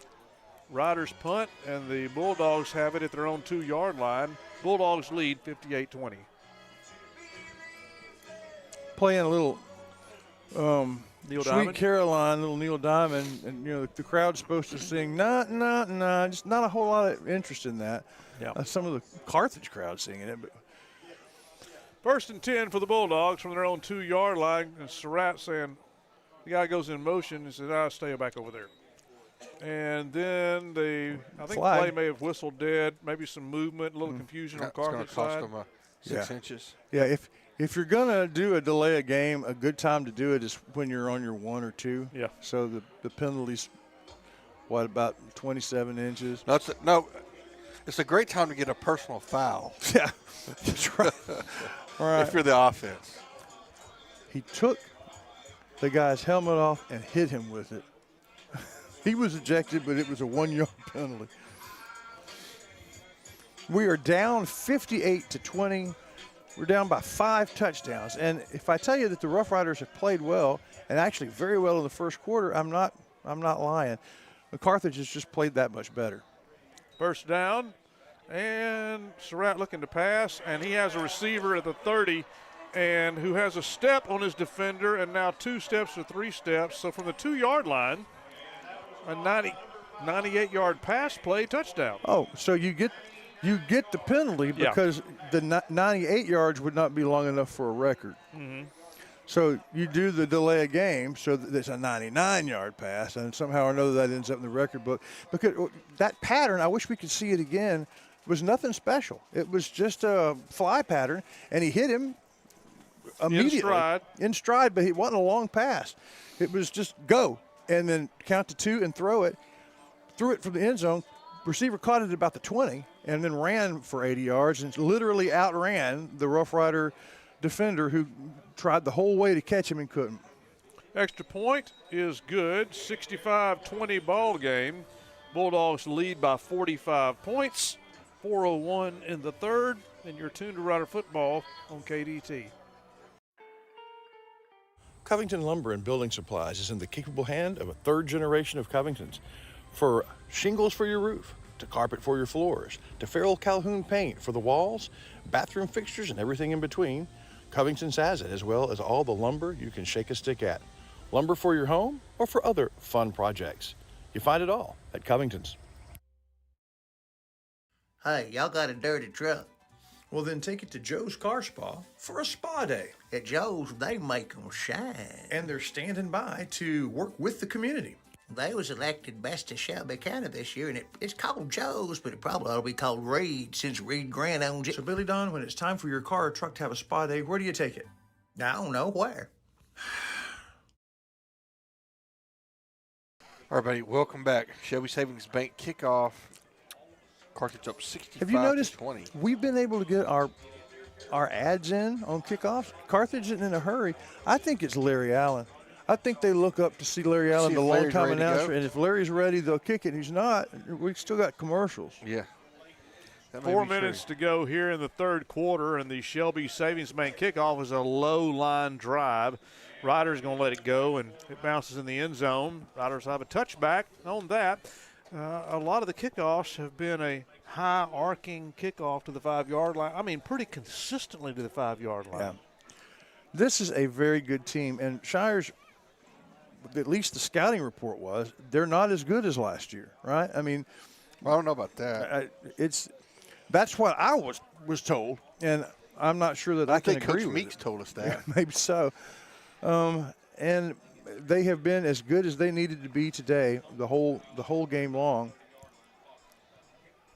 4:01 to go in the third quarter. All right, Dixon has the fake. Cross is dancing in the backfield, trying to make something happen and make some time. Now he has time There to you throw. go. The ball is caught. Wilburn at the 35 and tackled at the 39, and 2 flags come in at the end, almost like that was a face mask. Well, okay. And what an athletic play. I mean, even when the Bulldogs watch this on tape, they're going to go, man, you got to give Cross some credit. And his running back threw the block that gave him the extra time he needed to look down and find Wilburn. And that pattern that Wilburn was running had nothing to do with the practice. It was a jailbreak, and the receiver was running to get open, and he found him across the field. Beautiful play. And with the face mask, Rob, we're well across midfield. So that was a 14-yard play and another 15 yards. When I said Cross was dancing in the backfield, I looked down at his feet, and they were just moving. He wasn't going any direction. He was just trying to do something to figure out what he was going to do and had a lot of energy up. And thankfully, he was able to make that happen. I Good dare job. you to look at my feet, tackler. First down. Dixon right up the middle, slowed at the line of scrimmage, and maybe a yard. I don't know. Yeah. I don't know. And then they force him backwards. You don't have much power when you have planted your feet and you're shifting your weight from all forward to going left. And that's where he got hit by that guy, was he was moving left. Ooh. No power. And so the defender just was able to drive him back. Yeah, but I thought he had forward progress. I thought he had a yard, but they Ended say up he lost a losing one, yard. yeah. Yeah, so second down and 11 across midfield. And the give is to Dixon again, and Dixon is covered up pretty immediately and lost another yard and a half. They know now. They know. And number 14 of the Bulldogs walks into the backfield, looks right at Cross, and bows. Well, how about that for a little showmanship? But they came out in the second half and with a couple of guys in the backfield for a little misdirection. But Third down and 12. Cross is back, now rolls right, throwing, just hauling off and throwing down the field, has a man near the end of the zone and incomplete, and the defender is there as well. He had to throw it 60 yards, and he needed to throw it 63 yards, and he didn't quite have enough on it. So fourth down and 13, probably go for it. Yep. Nah, they're bringing in the punt unit. If we Once can't get it again- on schedule, we just won't get it. So they want to try to pin the Bulldogs back. When they did that last time, the Bulldogs got a penalty and then had a 99-yard pass play. 2:25 here in the third quarter, and the Bulldogs lead 65-20. Riders on fourth down and 12 going to punt the ball away. Ball is spotted at the Bulldogs' 48-yard line. There's a snap, a little bit high. Punter brings it in. It's no rush on it. And it's a spiraling punt. Riders are going to try to down it again. Yep, they're going to let it go inside the 5 and down it around the 3-yard line. The Dairy Queen twin plays of the game. But it's almost silly to make that the play game, because what happened on the last possession when we got them down there? We had a flag, moved them back one more yard, and then a 99-yard touchdown, untouched. I mean, it doesn't really matter where on the field you are when you have that particular pattern. It can be 99 yards, 70 yards, whatever. That's been how dominant they are. Let's see if they're bringing the first team back. I would be surprised. Well, let's see. I think this is as many as they've scored all year long. I can't see the numbers for here. I got to put my binoculars on it. It's right at it. They may not bring in the subs. Surratt's still in. With the ball down there. He's under center. Surratt under center at the 3-yard line. And it's going to be a run play. Running back's going to get it and make really good yardage up to the 15-yard line. Lowers his shoulder and goes. It was the sergeant that made the tackle, grabbing the legs from behind and tackling the ball carrier after a first down. Minute 58 in the third quarter. Bulldogs lead 65-20. And when we tick down, we'll have our third quarter scoreboard from the Batters Law Firm, courtesy of Keaton Watlington, and see if we can get some of those other district scores and county scores as well. I think it's still the starting offensive line. It looks like it. On first down, after a nice run, handoff again. Bulldogs going to keep it on the ground. So at this point, I wonder if they can run the ball. Yeah. Now you start working the clock. Sure. Now let's get out of here and not have anybody hurt. Right. And so far, they can run the ball. They started at the 3-yard line. Yep. 2 runs, they're at the 26. So, meanwhile, while they're getting set and letting the clock run down, I want to thank our center school staff again. We've got some good sandwiches up here and stuff. The folks that prepare for the press box, we just don't take that for granted, and we appreciate the folks with Center High School and making that possible, not just for us, but we got a lot of folks in the press box, and Carthage sent a pretty good group from their radio station as well. I have a funny story here in a second. They got it off. All right, they're going to run it again, wide open, and will be ridden down. Riders are going to make a stop at their own 25-yard line. Yeah, but it was 1st and 10, yeah. And it was the hole opened like Moses raised a cane, and he ran untouched across the 50 to the 40, had a Rough Rider safety that managed to outrun him and rode him down with his shoulders, but preventing a touchdown, but down to the 28. What's your funny story? Our visitors from Carthage thought all they had were cookies and chips. And I said, hey, look in that ice box. That's where the warm food is. And by halftime, they attacked it. Oh, that's good. First down for the Bulldogs in Rider territory at the 28-yard line. Handoff again. They're going to keep it on the ground. Why? Because they can. And have had a lot of success in this drive running the ball very consistently. Left-hand side that time, good for 6, and that will end the quarter. We'll go away for just a moment, and we'll come back with the Batters' third quarter scoreboard. We'll be right back. Center Rough Rider football tonight brought to you in part by Covington Lumber Supply, 3 generations and still building strong. Ace Hardware, the place for hardware in East Texas. And Brookshire Brothers. They sold their first bag of groceries when the Rough Riders ran their first play, 102 years strong. Rough Rider football is brought to you in part by McAdams Propane Company. Gas up your engines with McAdams. Joe's Car Spa. With Joe's, clean is easy. Yard Birds, the finest barbecue right at the city limit sign on Tenaha Highway. And Sandy Cox State Farm. Like a good neighbor, Sandy Cox is there on Tenaha Street. Everybody, welcome back. It's time for the quarter break batter scoreboard. And with that, we have Keaton Watlington. What do we got, Keaton? It's your boy, Keaton Watlington, bringing you the scores and the energy in the stands so far. Let's start with the scores in our district. Bullard Panthers, the Rusk Eagles. 58 seconds left in the ball game, tied at 21. Take you over to Brownsboro, the Bears versus the Canton Eagles. The Canton Eagles leading Brownsboro 28-20. 4 minutes and 30 seconds left. Larry, I'm sorry. Shelbyville Dragons beat the San Augustine Wolves by a score of 40-34.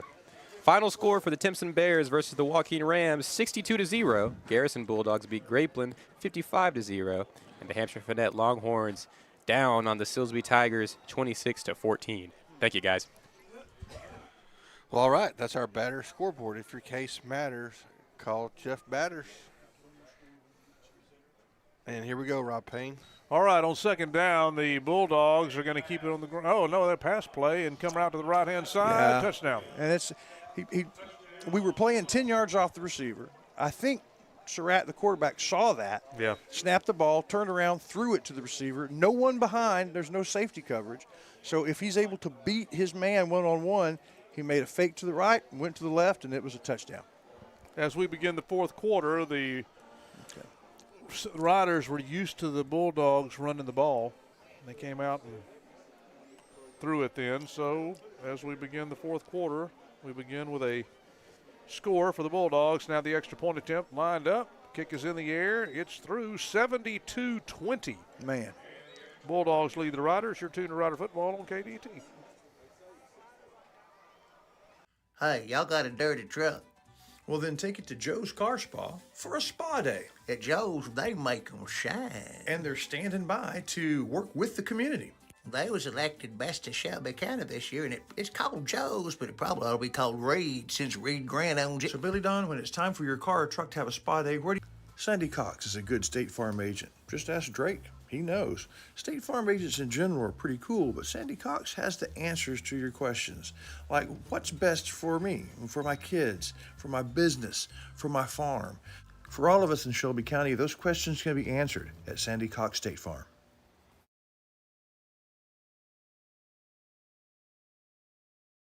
Ray, welcome back. Man, Shires, this is about worst case scenario, isn't it? Yeah. We played with them for a quarter, and then they literally ran off and left us. 15-14 at the end of the first quarter. They were up by 1. We've scored 1 touchdown without an missed a 2-point conversion since, and they have just been nearly flawless. In all aspects of the game. Mm-hmm. Yeah. And have really been pressuring the quarterback, Cash Cross, since then. Yep. Shelby Savings Bank kickoff from right to left. We've got a quarter of football left here. And the Bulldogs booted. It's an angled kick, so they're trying out some different things. Riders are going to field it at the 31-yard line, and then the Bulldogs cover them up. So why not practice different things during the game when you can? So let's try an angled kickoff. How are we going to do with that? I mean, it makes sense. I'm expecting substitutes for Carthage. Okay. I was expecting them earlier. Timeout on the field. And so here's the thing. We're not going to win this game. We're not going to come back and score 52 points. We are 7 touchdowns behind at the early fourth quarter. We've kind of figured that given this pedigree of this team. So Van is here watching this going, oh, my. Wow. Van's going to draw this card in Carthage next week, and we're going to assume, I'll just call my shot, Van's going to lose by, I don't know if they'll lose by 50, but it won't be close. Let's assume that happens. Okay. And then Carthage will have one more game that will be relatively easy, and they'll be undefeated again. They're the number 1 seed. Van will be the number 2 seed with 1 district loss most likely. We'll be the number 3 seed if we win out. Yep. We played Bullard and we played Brownsboro. Really, even if we had beaten Carthage tonight, and we had kind of a 3-way tie, we would still lose on the point differential. The point differential was going to put us against the second team at best case scenario anyway. And so we'll talk about that second team. Who is the likely opponent? Not particularly good news. We'll talk about it after this play. So the Bulldogs line up on defense, and the Riders hand off to number 5, Edwards in the backfield. And they're just waiting for that, Rob. Yep. And the defense stacks it up right at the line of scrimmage, second down. So Gilmer is going to probably be the second-place team. They're the number 17 team in the state. Center was number 18 tonight. Guess who number 19 was? Aubrey, last year's playoff opponent. Crash Cross on second down is back to throw. Has some time this time and has a receiver standing at the 40-yard line. That's Bellin. Yeah. But you throw one that hard, that up high like that, and try to tear the webbing out of your hand. Yeah, that was a rope. So Gilmer and Paris North Lamar played tonight. If Paris North Lamar had beaten Gilmer, they might be the second seed. Gilmer beat them 42-12. Third down, Cross has a snap, and he's going to keep it and run, try to go somewhere, and that play doesn't work either. 3 plays that don't work. They ran on first down, no gain. Second down, incomplete pass. Third down, Cross runs and loses a yard. It's 4th and 11. Yeah, that was pretty dispirited, wasn't it, Shires? Yep. Not a whole lot of fight left, and who can blame them? So, if Gilmer wins out, and Gilmer did not have a very good showing against Texarkana Pleasant Grove, currently the state's number 2 team. Pretty good group. We've been to that stadium. Yeah, we have. Beautiful stadium. And they were pretty good then. The football team's a lot better now. So a punt on 4th down is fair caught by Carthage at their own 35-yard line, and so that's where the Bulldogs will start as they lead 72-20 and 10:05 to go in the ball game. So Gilmer beats North Lamar to death tonight, as was expected, and so they didn't beat Texarkana Pleasant Grove. They'll probably win the next 2 games. Hence, they'll be the number 2 seed. We'll be our district's number 3 seed if we take care of business against Bullard and Brownsboro, the 2 Bs, the 2 Blue Bs. So then you got to go in your first round and play Gilmer.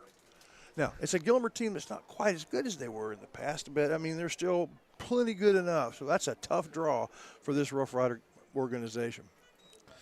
On 1st down, the Bulldogs will keep it on the ground. And good tackle. Yep. What is that, number 2? Yes. And he might be my player of the game.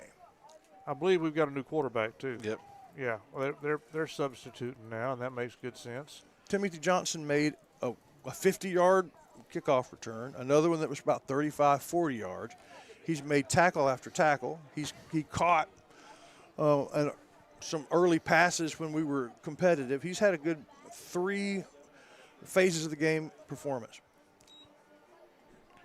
So pitch back for the Bulldogs, coming right, turn the corner, and not much else is there. Meanwhile, quarterback change, number 17 for the Bulldogs, Charlie Barber, a senior, comes in to finish out the game for the Bulldogs. Now, Shires, I think that the center team, if they'll play a good game, can play with Gilmer. I mean, if they played tonight, Gilmer would have just been 1-point favorites. So I think they can play with them if they can get their mojo back after the Van and Carthage losses. Yeah, I agree with that. I think that it's weird that our offense looks great and then we get shut down. It's just pretty much two games in a row. Yeah. On the handoff, 29 for the Bulldogs on 3rd down, and they gain another 4 yards, and it'll be 4th down and along 2. It would be novel to see the Carthage punter. We haven't. We've held them on downs once. They've gone for it on 4th down 4 times. They're 3 for 4 on 4th down. They've not elected to punt yet. That's one thing we haven't seen them do. And it doesn't look like they're going to here either. Nah. And they're really letting that clock run, working the clock. In fact, they break the huddle at 10 seconds, and they may get this one off. 7:25 here in the ball game on 4th down and long 2. Handoff, and on 4th down, they're pushing him. Extra effort. They're pushing that. They're going to be right on the marker. We're going to see. I think they're going to make it. He was hit at the line of scrimmage, but with the help of his friends, they pushed the line. The white out-pushed the purple. Kind of like the Eagles. Yeah, right. The Eagles were really good at that, aren't they? If the Rough Riders can get their feet back under them, being the team that sends Gilmer home in the 1st round would rescue the season. I mean, then here we go. That'd be something to be feeling good about. 1st down for the Bulldogs. Coming left with a run, pitch out, coming left. Fumble. Ball comes loose, and the Riders pick it up. Rider defense, Cody Atkinson has it, and is going to scramble, broke one tackle, and into the end zone. Defensive touchdown for the Riders. Well, there's our play of the game. Atkinson breaks into the backfield on 1st down and hits the ball carrier at about the time he gets the ball. It's enough to separate him from the ball. He picks it up, and I didn't think he was going to go for a touchdown. He had tacklers all around him. He just made a good run, Shire. That was a running back run. And broke one tackle. Yeah. I mean, came out of it. Good for him. And by the way, here in a district game, at home, the clock is running while we get ready for the extra point. Makes the score 72-26.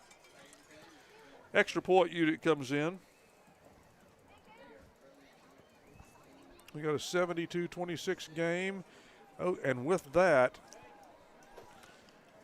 we see a number of fans starting to trickle out of the stadium. Yeah, extra point is good, so Center 27, Carthage 72. You're tuned to Rider Football on KDT. And students.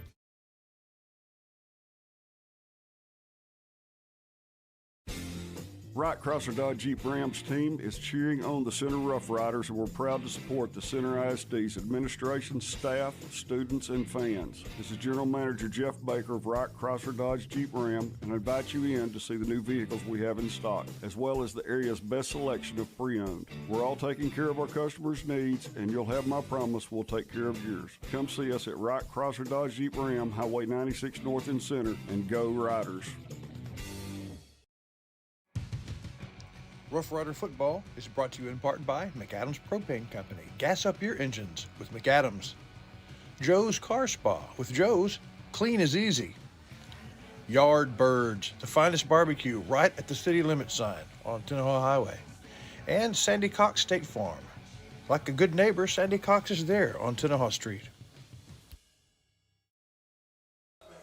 All right, here we go, folks. The Shelby Savings Bank kickoff. Riders down 72-27. The running clock. Kick is deep. It's going to be returnable from the 10. Oh, man, he breaks. Thought he was going to get tackled at the 20. Broke a tackle, gets across the 30 to the 35. The Wiggins Farms postgame show. There will be some business down live on the field. We'll talk to a couple of cheerleaders, the same juniors we talked to in the pregame. Hard to hear them in the pregame. It'll be a little easier to do that in the postgame. There won't be 3 or 4 different sounds going all at the same time. We'll talk to Coach in the JBA Coach segment. We will name our Rough Rider player of the game. It's from Center Motor Company. Don't know that we'll talk to him. We'll have to come up with something to smile about, Rob, from Women Family Dental, and our Dairy Queen play of the game, although I think we may have just found one with that excellent defensive touchdown. Yeah, he caused the fumble, picked up the fumble, ran the touchdown. Man, you dream about that. First down for the Bulldogs, keeping it on the ground, and the Rider defense forces him back. Not sure if he got a yard or not. Looks like they are going to, a couple of yards, so second down. Clock running inside of 3 minutes. And how many games? I mean, every game in the regular season ends like this. I mean, they're in the fourth quarter. There's no fourth quarter that's even exciting. These fans from Carthage have grown accustomed to just showing up and declaring victory sometime in the mid-second quarter and staying around until you want to leave. It doesn't get exciting for them until the semifinals. I mean, it's an incredible culture to be a part of. It's hard not to be envious of that. Second down for the Bulldogs. Pitch back, coming right.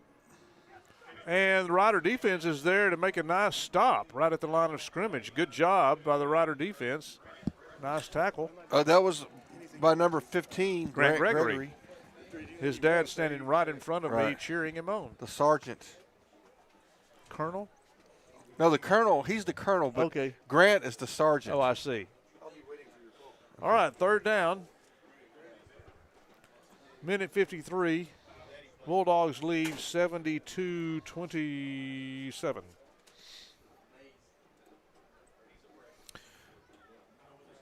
Third down at about 7. Snap, give, and powering through, and the Rider defense stands them up. It's going to be a fourth down for the Bulldogs. It's going to be fourth down in about 4. I have a headset now, and I'd just like to say that yes, that's dangerous. It's me. I know, it's dangerous when I have a mic. Just want to say how proud I am of the Rough Riders for continuing to meet them at the line this late in the game. It would be really easy to just let them run, but they're still playing hard. I mean, obviously this game is beyond saving, but our defense is still getting up and playing every snap, and I think that's commendable. Really good sportsmanship there by our guys. So the Bulldogs are going to try it on fourth down and 4. And there's the snap. There's a handoff, looking for some room to run. The Rider defense is going to stand them up and keep the Bulldogs from getting a first down. So the Riders will take over on downs. They will take over on downs at their own 46-yard line. See, it would just be so easy to let them get the next first down, let the clock run out. But I think they're going to let it run out. Well, yeah, I mean the scoreboard will, but I'm talking about our defense. It would be so easy to just let them have that first down. But we stood up and we met them at the line, and commendable effort right there to not give up until the clock hits 0. All right. So the clock continues to run. The we do Riders not have to snap it. are not going to have to snap the ball. Nobody's interested in snapping it. And, folks, that's the ball game. 72-27, Carthage Bulldogs victorious tonight in Riders Stadium. Thank you so much for tuning into our broadcast. The ball game is over, but the broadcast is not. Stay tuned for the Wiggins Farms post-game show right after this.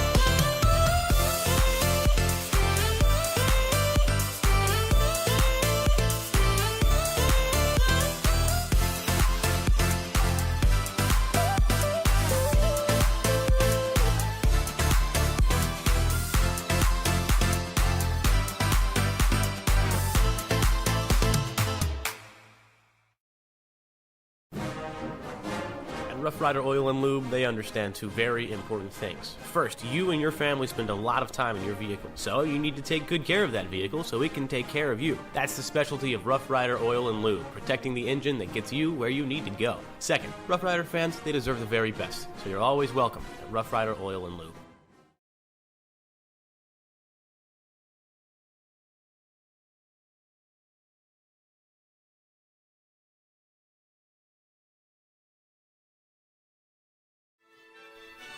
Father, for lunch today, I would like a salad. Father, for lunch, I'd like one of those American cheeseburgers. I'm a vegetarian. Cheeseburger. That's what I need. Father. Ice cream. Oh, when everyone in your family thinks they're royalty, take them someplace where they could all get something good. Dairy Queen.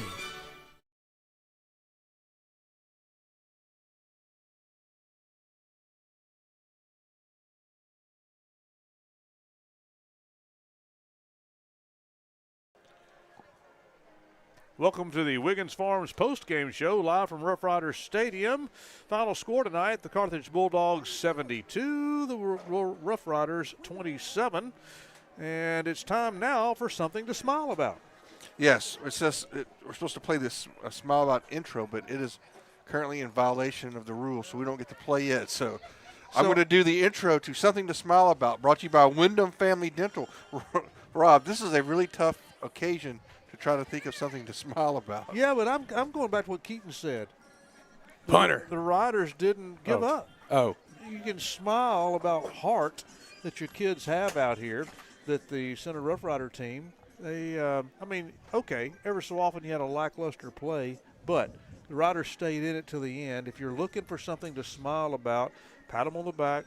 Yep, the ball game didn't turn out like they wanted it to, but they stayed in it to the end. We had nothing to lose in this game. Well, if we won it, it was going to require Van to also beat Carthage, and we could move into the number 2 spot. There was no way to get the number 1 spot because of the amount of points that we lost to by Van. So this was kind of a bonus game, and the loss that we took tonight really has no bearing on where we were before this evening. So that's something to smile about. We just got this one out of the way. Yep. And then now we can focus on the business at hand. We'll talk more about that in our later on in the post game. But that's something to smile about, brought to you by Wyndham Family Dental. We're here from them, and we'll get back as Chris Wallington lines up some folks to talk to down on the field. Herbie. Excuse me? Herbie, my mouth hurts. What? My tooth in my mouth. Oh, you have a toothache. Yes, a toothache. Well, you need to take that toothache to Wyndham Family Dental. If it can be done in a big city practice, it can be done at Wyndham Family Dental. Oh, well, thanks very much. All right, everybody, welcome back to the Wiggins Family Farms postgame show. Hey, Stephen. Yes. You know, we got to pick a play of the night. Yes, we do. Sponsored by DQ. The Dairy Queen, yes. I'm going to tell you, I had DQ coming to the stadium tonight. Yeah? What'd you have? I did. What did I have? Yeah. I had a cheeseburger basket because I love Dairy Queen cheeseburgers. Yeah, they're so good. Yep. Of course, the counselor combo would be a order of tacos and a sandwich of your choice, couldn't which have- could be a cheeseburger. Gentlemen, please, we could talk about the menu all day, but we have to get to the play first. Oh. So we don't have to. We could talk. What a wet blanket. I'm just keeping us on track. So play of the night. You know, we talked about the play of the pass in the first half of the game, the play of the first half. But in the second half tonight, Mr. Shires, we had a defensive play. Yes. Where Riders caused a fumble, and Cody Atkinson actually caused it, picked it up, and ran it in for a touchdown. That's our DQ play of the game. That's it. All right, brought to you by the Dairy Queen. We heard from them already, and now I think we're ready to go down to the sideline to talk to Chris Wallington. Yes, we're ready. I have the two ladies that I visited with before the game. It was a little more exciting before the game, wasn't it? Yes. Okay, tell everybody your name. Trista Brett, Holly Herndon. And look up there because we're actually on TV. There's a camera getting us. You can wave. This is live. Hey, what's it like to do your job when it's kind of getting out of hand? Was the crowd at all responsive? It kind of died down after we got behind. In the first quarter, it was pretty cool. It was very cool. I loved all the noise that we were getting. It's hard to be a leader of cheers when there's not much to cheer about every day. Yes. Yes. And there's always next year. I mean, you got one more crack at these Carthage people, but they're awfully good. So tell me about, right quick, the status of your group getting ready for your first contest. Maybe in the history of the cheerleading program, how's that coming along? It's going along very great. The person that made our choreography said that we were very strong. Good. And when will that happen? What month? January. Okay. Well, great. Thank you all for being here. Right there. Would you read that for me right there? Okay. The girls and I say thank you to Gaddy's Medical Equipment on Hurst Street for bringing you updates about the cheerleaders all season long. When you need help getting better, you trust Gaddy's. There you go. We normally go to break right now, but I have the coach here, so we'll stick here, all right? Sounds good. Go ahead, right to it. Yeah, it's a real good team. Real good team. We knew that. What did you see, if anything, that surprised you?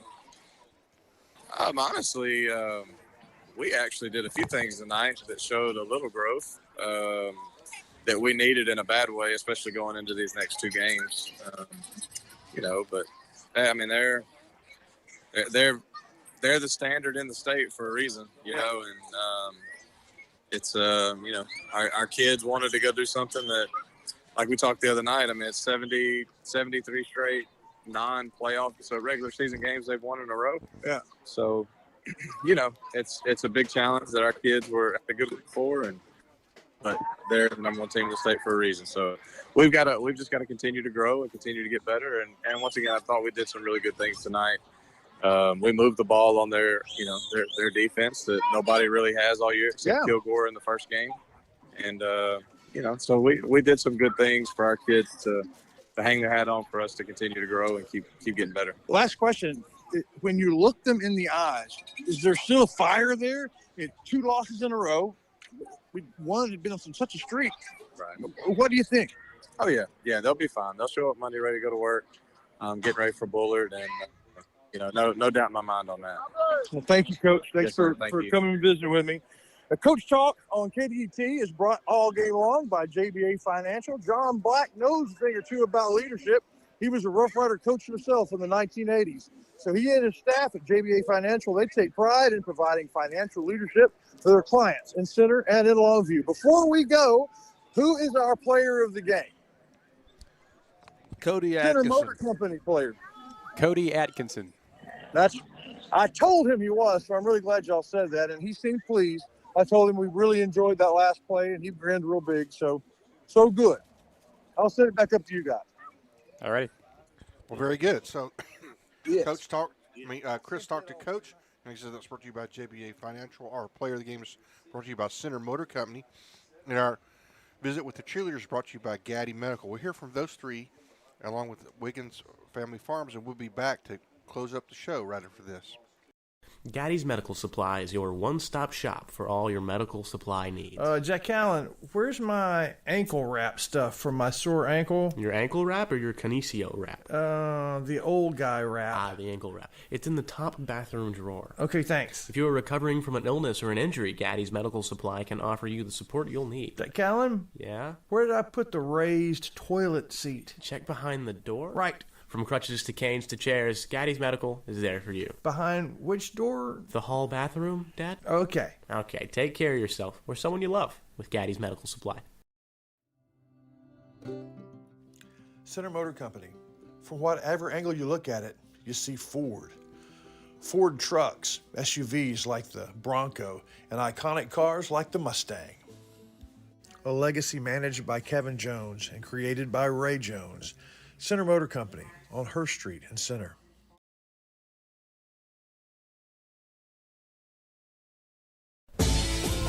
What sort of thing do you expect from a good coach like Rick Meeks? To prepare you, to make you ready for the game, to make sure that the good times outnumber the bad times, but that when bad times come, you can weather the storm. What do you expect from a good financial planner? Well, much the same thing, so that your family and you get across the finish line on top of the world. That's why JBA Financial sponsors our Coach Talk with Rick Meeks. JBA Financial and Rough Rider Football. Center Motor Company. From whatever angle you look at it, you see Ford. Ford trucks, SUVs like the Bronco, and iconic cars like the Mustang. A legacy managed by Kevin Jones and created by Ray Jones. Center Motor Company on Hurst Street in Center. Everybody, welcome back to the Wiggins Family Farms post-game show. It's time for our final scoreboard of the evening, brought to you by Batters Law Firm, and here he is, the man, Keaton Wallington. I'm the blimp, dude. I'm the one in the blimp. I sound like Adam Sandler. I'm excited to bring to you the final scores around our district. Let's start with the Brownsboro Bears versus the Canton Eagles. Final score there, 34-20. The Canton Eagles pull it out. The Rusk Eagles versus the Bullard Panthers. Final score, 28-21. Rusk beats the Panthers in Bullard. Some other games of interest. Gilmore beat Paris North Lamar 49-12. And Hampshire Finette lost to the Silsbee Tigers. Or actually, they're still playing right now. It's 21-39, down by 18 points. We'll do the finals again one last time for our county. The Shelbyville Dragons beat the St. Augustine Wolves 40-34. The Joaquin Rams scored 0. The Timpson Bears scored 69. The Garrison Bulldogs scored 55 and beat Great Glen 55-0. Those are the scores around the area, around the district as well. This is the Batters Law Firm scoreboard. Thanks for having me, guys. All right. Thank you, Keaton Wallington. Well, that's some interesting things there, Chris Wallington. Bullard getting beat by Rusk. Yeah. That really puts assuming that we take care of business. I mean, if one of those two teams beats us, then it's a big mess. Yeah, it is. Otherwise, it's we lock up the third spot, and then the fourth spot is going to the path is clear if we just take it. If we play this team 10 times, Rob, if the whole season is Carthage, what's our record? Yeah, we don't. Well, I don't see it. I can say we go 1-9. We'd have a fighter's chance to play that first quarter 4 times in a row. Maybe you'd beat them, but you just almost have to play perfect. We can be optimistic, say 1-9. Okay. I mean, I can do that. Well, let's do that. 1-9. We'll be unanimous there. We will wrap this up and look forward, look ahead right after this. Stick around. In 30 seconds, we'll wrap this up. If you're eating a fresh watermelon, one that's fresh from farm to your table, well, chances are you're eating a Wiggins watermelon. Wiggins Farms. Tastes like home.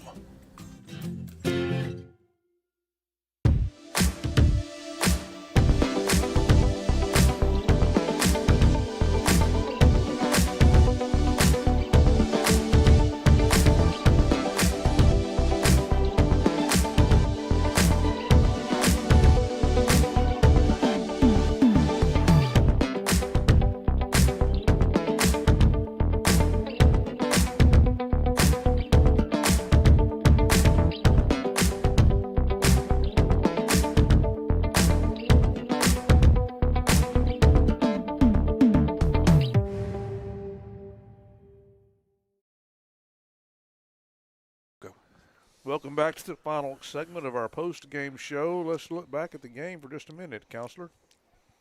Well, I think, my thoughts on this is we got this game over with. Yeah. As I said earlier, this was kind of a bonus game for the Rough Riders because if we somehow beat Carthage, we're likely still in the third spot because of the point differential.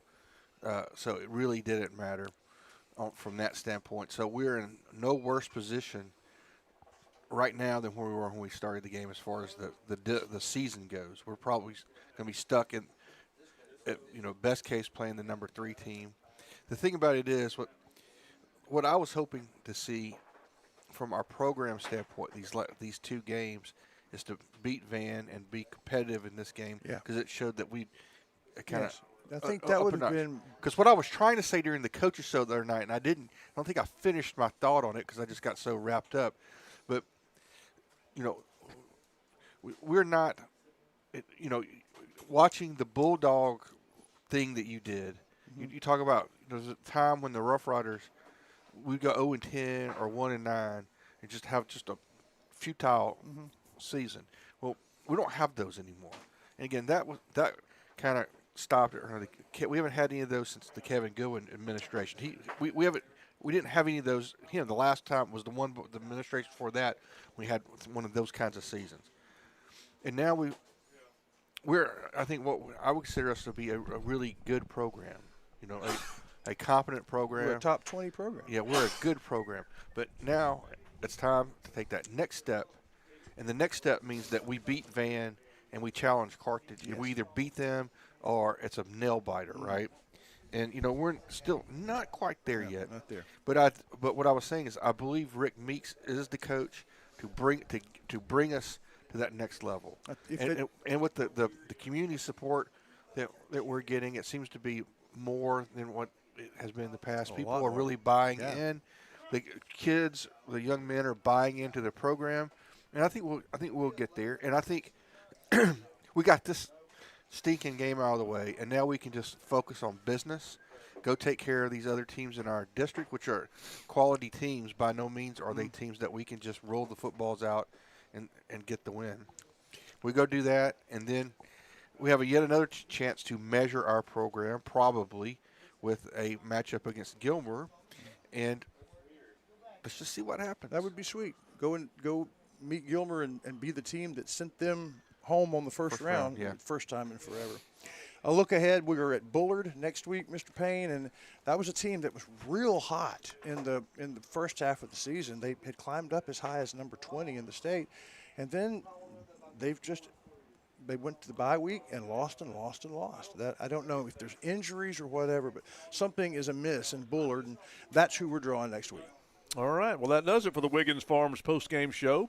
We'd like to thank our pregame, halftime, and postgame guests, Coach Meeks, our junior cheerleaders, and Jason Locke on the PA microphone. Congratulate our Center Motor Company player of the game, Cody Atkinson. Tonight, our final score, Center 27, Carthage 72. And the Riders move to, on the season, 5-3 on the season. And remember Tuesday night, everyone, on the radio, you can listen to Don Wall and Rick Meeks at 8 p.m. on 100.5 KQBB. You can join Stephen and Chris live at the Pizzeria for the Rick Meeks Show, brought to you by Sabine State Bank. And now for Zach Jebson, for the counselor, Stephen Shires, for the Watlingtons, Keaton and Chris, this is Rob Payne saying bye for now. If you're eating a fresh watermelon, one that's fresh from farm to your table, well, chances are you're eating a Wiggins watermelon. Wiggins Farms.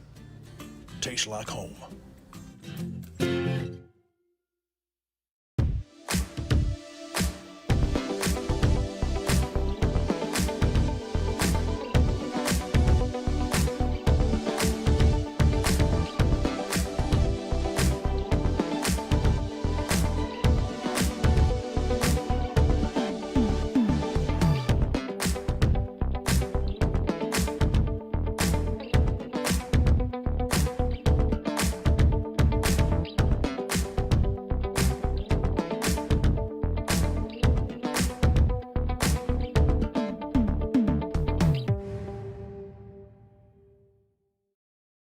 Slogan's three-point shot. It's It's good. Powering shot, baby.